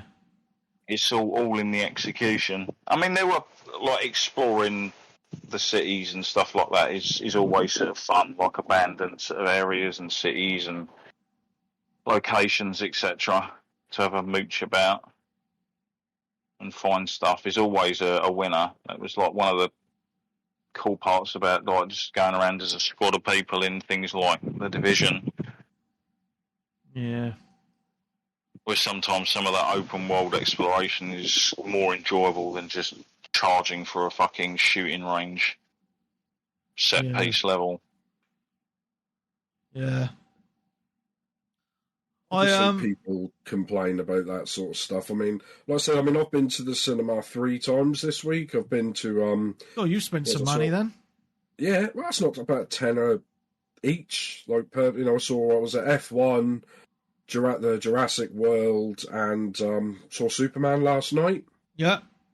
And I've got Netflix, yet I'm still going to the cinema. And it's just like the movies industry was complaining about Netflix a few years ago, saying, "Oh, that's the reason people aren't going to the cinema to watch our movies is because of Netflix." I'm like, no, it's because the movies are shit. I think it's a mixture. Like, some of the movies have been completely hit and miss, or they're just not appealing to what you like out that of the as film. well, and also but then I think they're talking about streaming, aren't they? Yeah, I think movies had a problem, depending on the budgets of the films, of people like myself. I'm guilty of it. There are certain films that I want to see that in the cinema, and other films where I'm just like, oh, that's a rental or watch it on the streaming or whatnot kind of thing. Well, I'm not paying at the cinema, so I'll sit and watch like a rom-com or something. When I had that, there was a film out, Karate Kid Legends, which... Oh, is that been and gone by now? Oh, it's still at the cinema, but that was on streaming with less than 3 weeks. Yeah, I watched it the other day. It was shite. It's pretty shite. I like the nostalgia, but there's like 10 minutes of nostalgia and the rest of it's just crap, And I'm like, that's why I'll watch that on streaming. I won't go to the cinema and pay to watch that because I know. Well, let's talk about something else with cinemas. Like Clarky's just put something on Twitch, and I've done the same thing. So he's saying that he's got an Odeon subscription, right? And I've got a Cineworld subscription. So you've got a Game Pass for the cinema. Yeah, so we've both got Game Pass for the cinema. Same thing, isn't it? Yeah. Sort of, yeah. It depends where you go. I mean, the one in Stratford I went to, it had a huge fucking gash in the screen. I'm like, seriously? This was here like 2 years ago when we went to see Black Adam. And Picking jockey happened or something, and that was it. And then the one went to last night, which was Great Yarmouth. I've never been to that one, but I wanted to go to the coast because it was cooler. And I thought, go to a different cinema. And that was more of an older cinema, but with newer seats. And that screen looked like it needed ironing. At the bottom, it had all gone sort of flaky. I'm just like, and I'm looking at it, I thought, my picture quality at home is better than this. And then I'm like, oh, the only way I could get a better picture quality is to go to like an Odeon IMAX. But then it's like £16-17 each. I'm like, I'm not paying that. Yeah, I'm lucky because I've got like a big Cineworld that's like 15 minutes up the road, and that's got an IMAX, a 4DX, and all that. And you're right, the IMAX screen is like £21 each. Yeah, but the standard screens are 15. Yeah. I was going to say, when I went to see F1 in IMAX, it only cost me like 14 quid a ticket, and that was with the £2 reservation fee or something. Jesus, and that was in like the recliner plus seats, not the standard recliner. I think Viewer got all recliner seats, but I think they're deliberately leaving the older screens bad, so IMAX looks a lot better. I think that's the whole point. Well, IMAX is so, like, the sound quality is so much better as well. Oh, so good. I mean, this one I went to last night was Superman. I don't even think, like, the sound seemed off as well. Like, it didn't seem... I mean, it must have been some form of surround sound, but I don't think it was, like Dolby anything or something like that, because it sounded... Honestly, I thought I went to the cinema in the 90s again, which I did enjoy it, but... Yeah. Nice. Right, let's get back into game stuff, shall we? Let's get back into video games. We talked about the Arkane thing. There was a little article I put. I wanted you just to have a brief discussion about this. This talk talked about how Xbox, the brand, and obviously they're on a downward spiral, blah, blah, blah, blah. But what they're really missing, and I kind of do agree with this, actually, is... During the 360 era, it had a really good sense of community, and one of those good community leaders was Larry Herb, Xbox Live's Major Nelson. You know, he did the podcasts, he did community events. You know, we had AC Bongos as well in the UK. You know, you had those good community people that would always be on the socials or whatever, like pushing the Xbox brand and doing stuff. And that's kind of something that's missing these days, isn't it? From all systems, you know? Actually, yes. They're thinking about it. Like, even Nintendo, who had obviously had the big faces of, like, your Reggie Fils-Aimé or whatever it is, and Iwata, who I think it was like his 10-year anniversary of his passing the other day. They were kind of like figureheads that were out there, but now everything just seems to be just like brand. Apart from sort of like Phil Spencer or whoever wants to walk out and appear during like a Sony thing again. Yeah. But no, I mean, it's just, it does make, like, I read this article and it made me think, I was like, yeah, you know, that's what made the 360, that whole generation on that system, so special. It wasn't just the great games, you know, because the console, you know, I had about 6 of them in the end.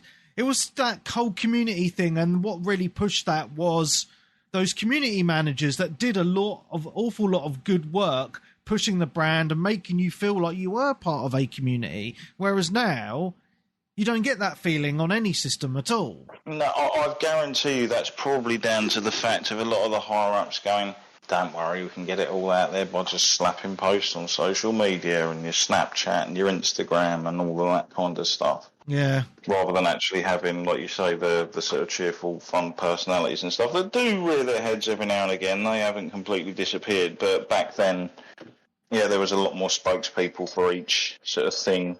Yeah. And people that seemed to have a lot more fun. Yeah. With what they were doing. To be honest, things seemed to be less corporate speak back then as well, if you know what I mean. Yeah. When sort of people are being interviewed about stuff. Or talking about certain things. Like, these people know how the gamers really feel about it. Yeah, definitely. But obviously they can't. I think Microsoft are more in charge of Xbox now than the Xbox people. I think towards the end of 360, when they started making decent money, Microsoft just took over and they only care about making money. They don't... Do you know what I mean? The Xbox 360 was a pretty damn big success, wasn't it? Even if it wasn't like making them bucket loads over at Microsoft, at the end of the day they got a massive customer base of people and fans. I mean, if Xbox 360 were making, like, say, $100 million a year profit, and they're like, oh wow, you're actually making profit, and they stick people in charge that don't even like games to make sure next year they make 200 million, and then the year after that they make 300 million, and the year after that they make $1 billion, and they don't care like what people think as long as they make the money. I mean, this like I said, they've got people that like these companies now always have to feed the fire. Yeah, I mean that's why they're always there in the background, getting hungry for more and more and more and more. Well, and they've cancelled all these games because people in charge at Microsoft, they're like, why would we be spending all this time and money making our own games like Perfect Dark when we could just pay someone else who's making them already and just stick it on Game Pass and make profit, and we don't have to put in effort and just get the profit. That's what they're doing, and that's why they'll cancel all these games. I mean, I know they're and the fact that a lot of them had been worked on for like 6 or 7 years or more, and there was still nothing to show for it. Well, yeah, that's like that model. What I think only PlayStation. Well, I say PlayStation. So they're struggling as well because they're down. So they're all downsizing these big studios because they don't want to spend 5 years and 500 million making a game that only sells like 3 but like we said, copies. Like who's fucking telling them to spend that amount of money? Oh, it's ridiculous. It's the big head corporates people that says, oh, Call of Duty and FIFA sell 20 million copies every year. Well, our game will sell that if we spend what they spend making the game. And nobody tells them because, not being funny, these upper management rich people, they never get told no. They surround themselves by yes men. And even if these games sell like crap and they're laying off all these people, I bet the people who made these decisions, they're still getting their big bonuses, aren't they? Oh, generally, yeah. They're the ones that are pulling all the power strings. That's why you always see certain dominoes topple, but you never know who's at the very peaks. Yeah, I mean, I know you've got to spend money to make money, but it doesn't mean you can keep spending more to make more. There's a ceiling of how much money you can make, and these. I mean, the one thing. Yeah, sorry. The one thing I'm hoping the gaming industry took out of Clair Obscur this year is the fact that you don't need to spend hundreds and hundreds of millions to make a game that looks and is fantastic. And you don't even need a massive team. You just need a dedicated group of people that want to create something. Yeah, I mean, but all games and all those bigger games now, everything come out crap, unfinished, a buggy mess, and they patch it within a couple of years, but that's become the norm now. Yeah, I mean, and we've watched it all occur, like EA and Ubisoft were some of the biggest publishers in the gaming industry that used to have like sort of maybe like almost 10 games out a year. And now, obviously, they've slipped and slided so much on, obviously, the money they used to make from that, and then, like, we'll just keep chucking money in, and obviously certain things collapse, fall apart, etc. And then the more mistakes they make, the less the mistakes they can afford to make, which is why I laugh when some of these companies just continue to make the same effing mistakes time and time again. Like, how many times did we see EA come out? Yeah, people are a bit sick of Call of Duty this year, but don't worry, there's a Battlefield coming out. And literally, as Battlefield's tooling up, it blows its own legs off every fucking time. Yeah, same as like the last Battlefield. Was it Battlefield where they released like Battlefield, Call of Duty, and Titanfall all within about 3 weeks of each other? And the Battlefields always end up decent after a while once they've been patched and fixed from their horrendous launch issues. And this is usually even after betas, isn't it, and stuff that they've had. But yeah, you can't keep mucking about forever, and eventually you're just going to run out of things to muck about with because the things that you've fondled, people no longer give a shit about. I think that's what we're having. I don't know if I'd call it a video game crash this year, but it's definitely crunching with so many of these people getting laid off. Because, like I said, it just proves that they don't need all these people. The games aren't better than these smaller games that are being made, and like, I feel sorry for them if they, they've lost their job, but if they're decent enough, they'll be able to get another one. I mean, like, to be honest, I wonder how many companies are actually thinking, right, shall we break our team down into smaller little groups, ask them what kind of franchises they want to work on and stuff like that, and we'll just, instead of bringing out, like, it's worked really well for, like, we'll say in the film industry, A24. They generally pump out quite a few films every year, but they don't have, like, massive inflated budgets. They have usually reasonably well thought out budgets, and they're more than likely to make their money back throughout the year on the stuff that they've put out.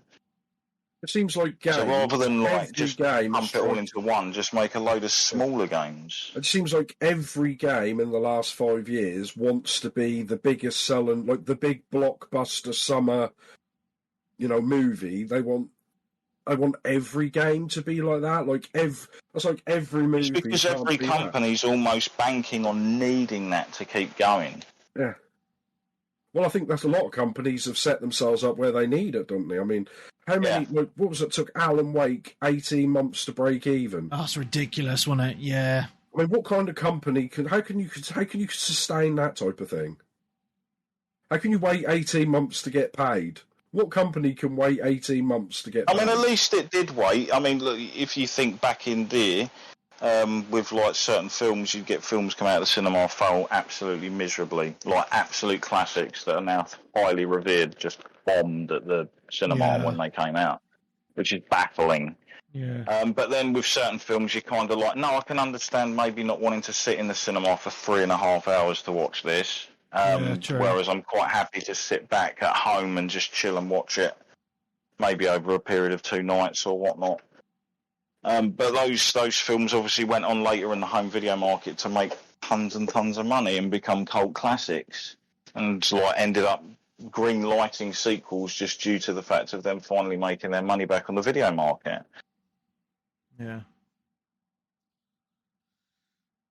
So yeah, it can happen. I'm sure there's quite a few games that just slowly crawl across the finish line. You just don't really hear about them. Yeah, true.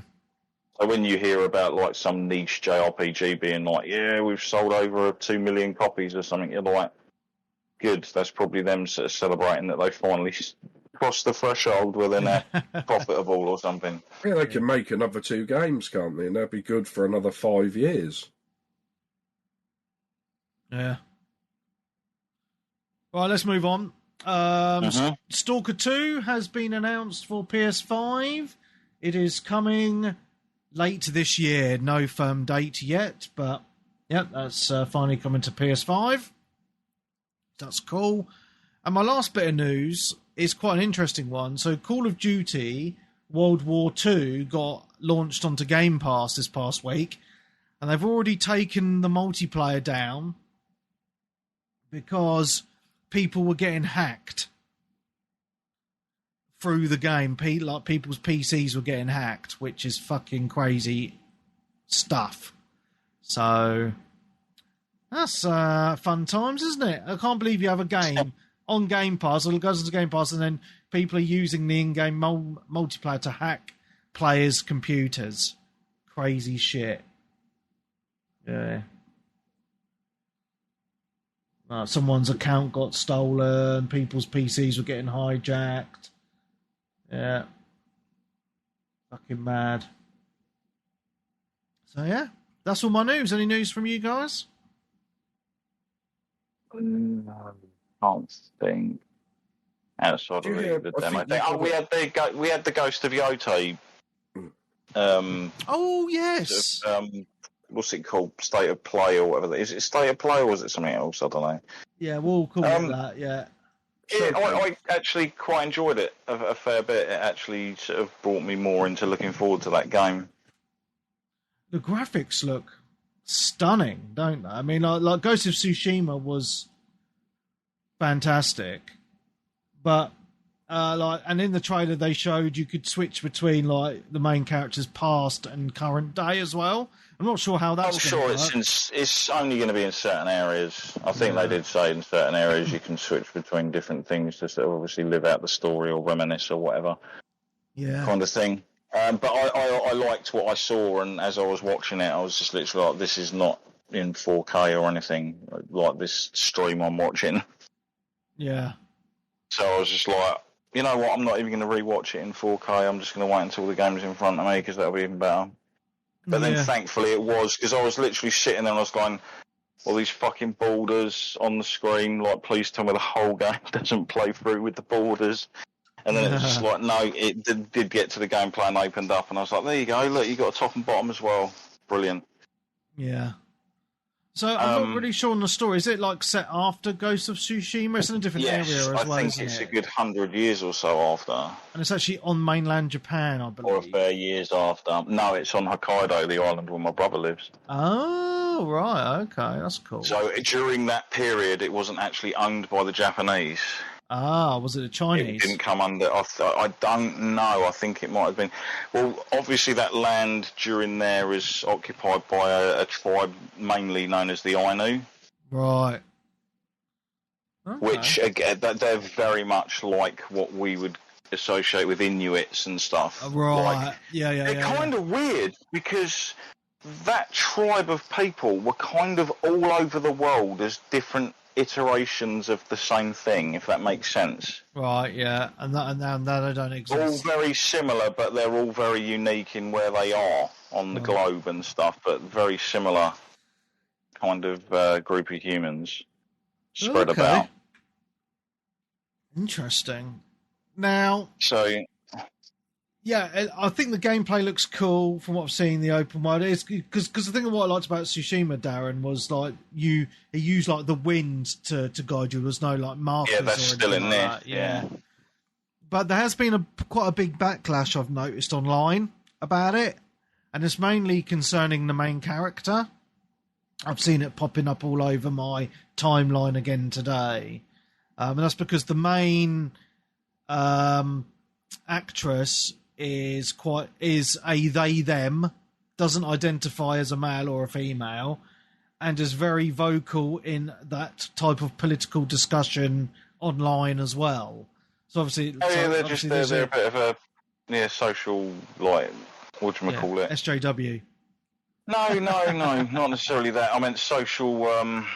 What's it called? Social media, like idiot. Classic sort of person on social media where you just kind of like, I'm not really into what this person's posting or whatever the fuck, but at the end of the day, they're just like a likeness of the character in the game, and it has actually got a Japanese voice language option with lip sync this time, because the original one didn't have lip sync, so I ended up having to play it through in English because the mouths didn't match up if you had it in Japanese. Oh, I played for it in Japanese, and that never bothered me, mate. No, I think they fixed it. I think they did fix it in either the sort of like the PS5 edition or the upgraded editions that sort of come out later on. I think they sort of did, but it was like a budgetary thing at the time, I think. Okay. But it was quite interesting to see they've added 2 new sort of gameplay modes, even though the first one, the Kurosawa mode, is just basically it just puts a black and white filter and stuff over the game. Yeah. You can play it in black and white, which was in the first one, but now you've got trying to think, is it Takashi Miike or Miike, where it's like more up close camera, more visceral combat, more bloody and muddy, I suppose they said on the video, wasn't it? And then the one that actually kind of interested me was the last one. What's that? Which is the gentleman that did Samurai Champloo. Are you talking about the music? Yes, the dubstep. Basically, the lo-fi stuff. Like, if you've ever seen Samurai Champloo, it's full of that. It's full of this like sort of Japanese sort of chill infusion stuff, mixed with a little bit of hip hop. Because I still will always remember the scene of where someone basically takes the hilt of his sword and he's like MCing into it. Oh, for fuck's sake. And stuff. But it's a really good show. Like, it's really beloved in the industry. It's by the creator of Cowboy Bebop.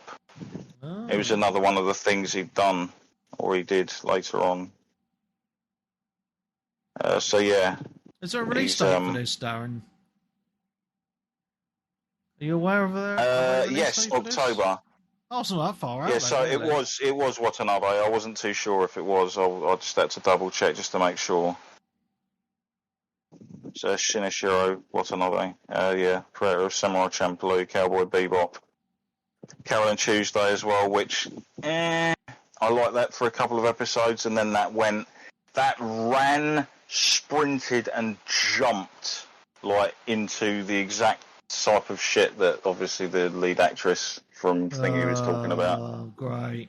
On social, I was just like, that went full bore into it like I've never seen before, and there was like one episode I watched, I just went, what is this? Why have you done this? Fuck this. And I was gutted because the music in it was really good. That's a shame, as well. Man. Yeah, but I was just like, I'm not putting up with this stupidity. Yeah. So, yeah. Cool. If it does look good, I'm probably going to have to wait for it to hit PC, I think, and that's probably going to be another year after the PlayStation launch. Yeah, it's usually a year, isn't it? Yeah. So. You've got to mod the game and put the woman from Stellar Blade in it instead. Yeah, that's one of the things I laughed at. I literally, while I was in the back garden having a cigarette earlier, like this today, and I was thinking about obviously what to talk about on the podcast and brought it up, I was literally thinking, I guarantee you there's going to be some journalist having a complete seizure on social media because when it came out on the PC, people modded the character, like the voice or the character model actress out of the game. Yeah. Because you know it's going to happen. Oh, too right, mate. Too fucking right. Yeah. Yeah, some good mods out there, man. I noticed there was no sort of like weird co-op mode. Oh, yeah. Added, where they added the mode later on, but then I was just like, are they just going to cheekily do it when it's like, oh, in case we haven't sold copies of this game 3-4 months later on, we'll be like, have a free mode. Yeah. Like, thankfully, they never charged them. They actually did it with, God of War as well, didn't they? Oh, did they? And I, Nick, you said you played it. It was like a mode that was like a roguelike mode. Oh, that's right. Where you were fighting through loads of stuff, and you fight like you can bump into sort of iterations of yourself, we'll say. Very cool. Yeah, it looks interesting, man. It looks better than I thought it was going to be because I was quite worried about it, to be honest. But yeah, it does look good. But yeah, I'm going to wait for the PC version because obviously the first one hit PC, so obviously this one will at some point. Sweet, is that I it? like the way they literally sort of said, like, yeah, you can take the whole story and thing at your own pace and explore and just do what you like, kind of thing, which is all good. Because if you're on sort of like that kind of a journey, you want it to feel like a journey like that, rather than just being guided all the time. I remember on the first one, just make a linear game at that point. First one, I spent ages doing that. Those fox shrine things, spending fucking ages doing them. Just enjoying the scenery. I will say one of the main things that's different in this is the weapons as well, isn't it? Yes, you got a katana, you got like a long sword, you got like the dual like short swords. There's a spear. There's something else as well. Like I can't remember what the naginata. I don't know how you pronounce it properly. It's the sickle on the end of the chain, isn't it? With the weight. Yeah, that's it. Yeah. Yeah, very cool. I mean, the only thing about that is when I was watching it was like when the enemy switches stances, you'll need to do the same to counter what moves they've got. And I was just like, please don't make this into like the poxy fucking rock, paper, scissors type of combat that's in a lot of sort of games. Just put it on to easy, mate. You'll be fine. I mean, they did that with one of the Dynasty Warriors. Where it's like, let's make a game where you like hack through thousands of people and have full-on enjoyment. But then every now and again you'll just come across an enemy that's like trying to attack him with this weapon. You're going to have to switch weapons. Just like, why? Yeah. Why have you added this stupidity? Thankfully it wasn't in any of the other ones since then. They usually try and put in one sort of slightly different thing in each game. Or they've tried to in the recent versions anyway to keep it fresh and new. Yeah. Cool. Well, we have had one question from Wes, and he asks, don't you think it's about time consoles supported ultra-wide aspect ratio? It couldn't be that hard for them to do, as the res is less than 4K. I had a little Google why they're not earlier, but all the reasons seem like non-reasons to me.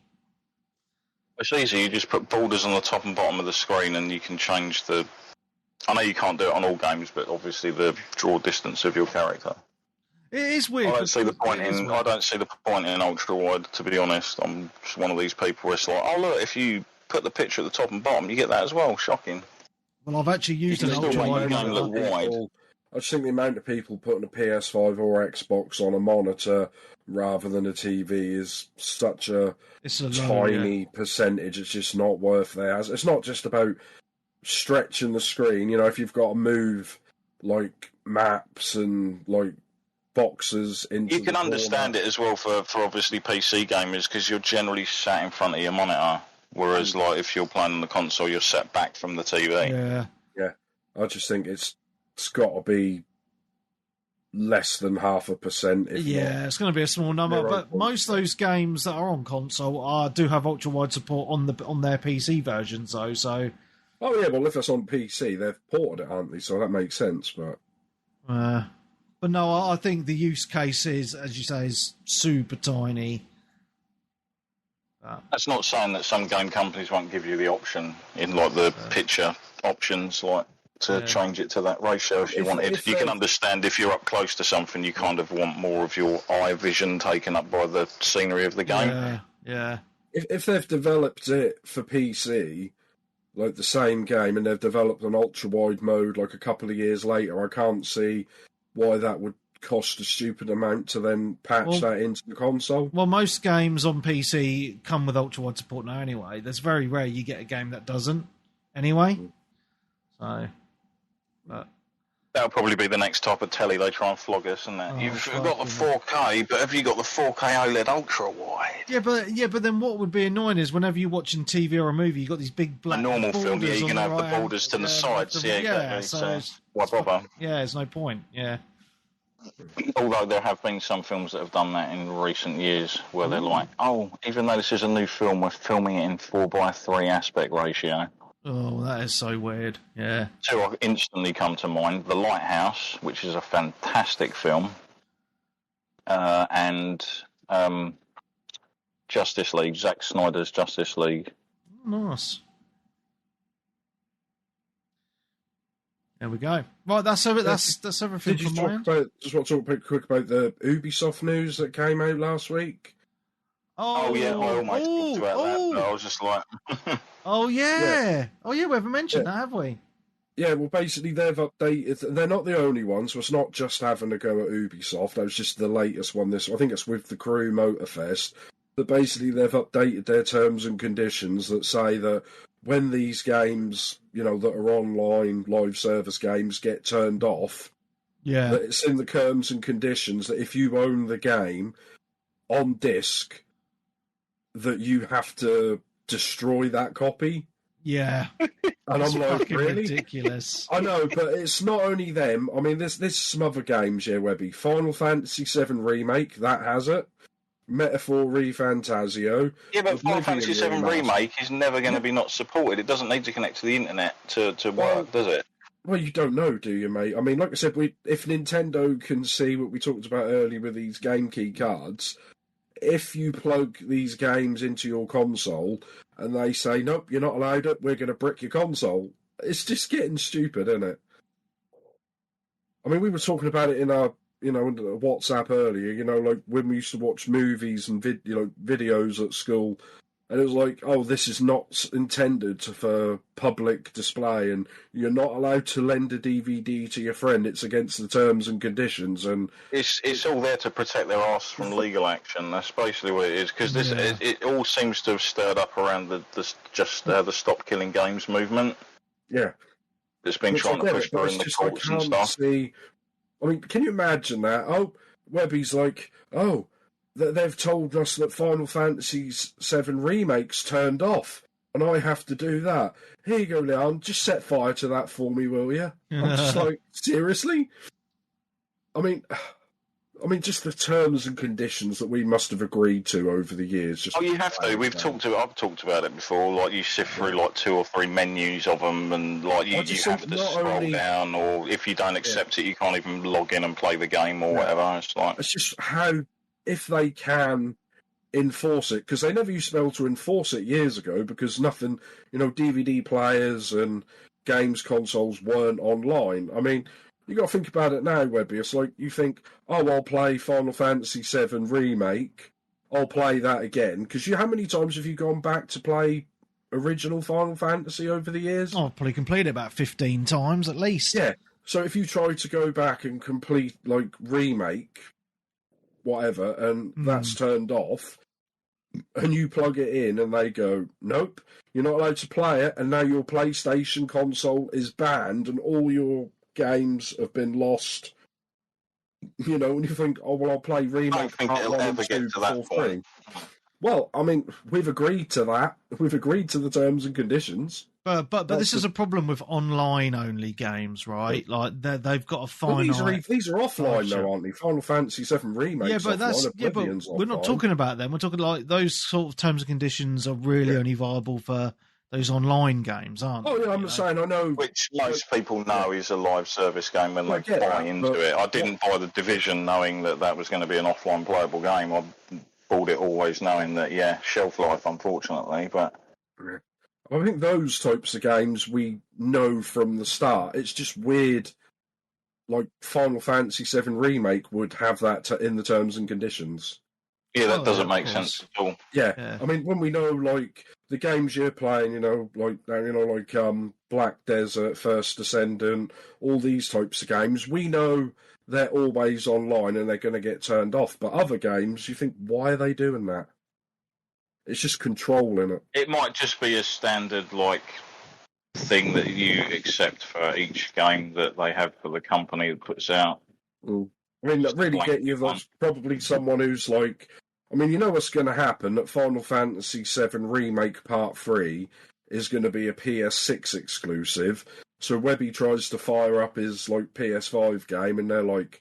Nope, that doesn't work anymore, Webby. But you can buy the PS6 version again. Yeah, hopefully these, all these people trying to get like save games and all that. Hopefully they get, they get listened to. Even if like the thing doesn't go through, it's bringing it to the attention of gamers to be more alert to what they're sort of signing up for and. Such. Imagine, like, some of our favourite movies and games, if we could never play them again. Yeah, exactly. But yeah, that's already happened. If you could never play Final Fantasy VII again, I'd cry, but I'd always find a way. Well, no, you'd say you'd find a way. The only way is piracy, and they don't like that. They get humpy. Well, diddums. Is that it, guys? Yeah. I think that's it, isn't it? 10:10 at night. It is almost Betty Buys time. So, thank you to everybody for coming on. Nick, Darren, awesome as always. Big thank you to everyone who listened live on Twitch. Big shout out to all the patrons. You are awesome. And to people that ask questions on the Discord when I remembered to ask for the questions, which was 10 minutes before we started the show today. So thank you, Wes, for putting a question in there. That's all good. Anyway, so from all of us here, it's been awesome. We will see you next week. Goodbye.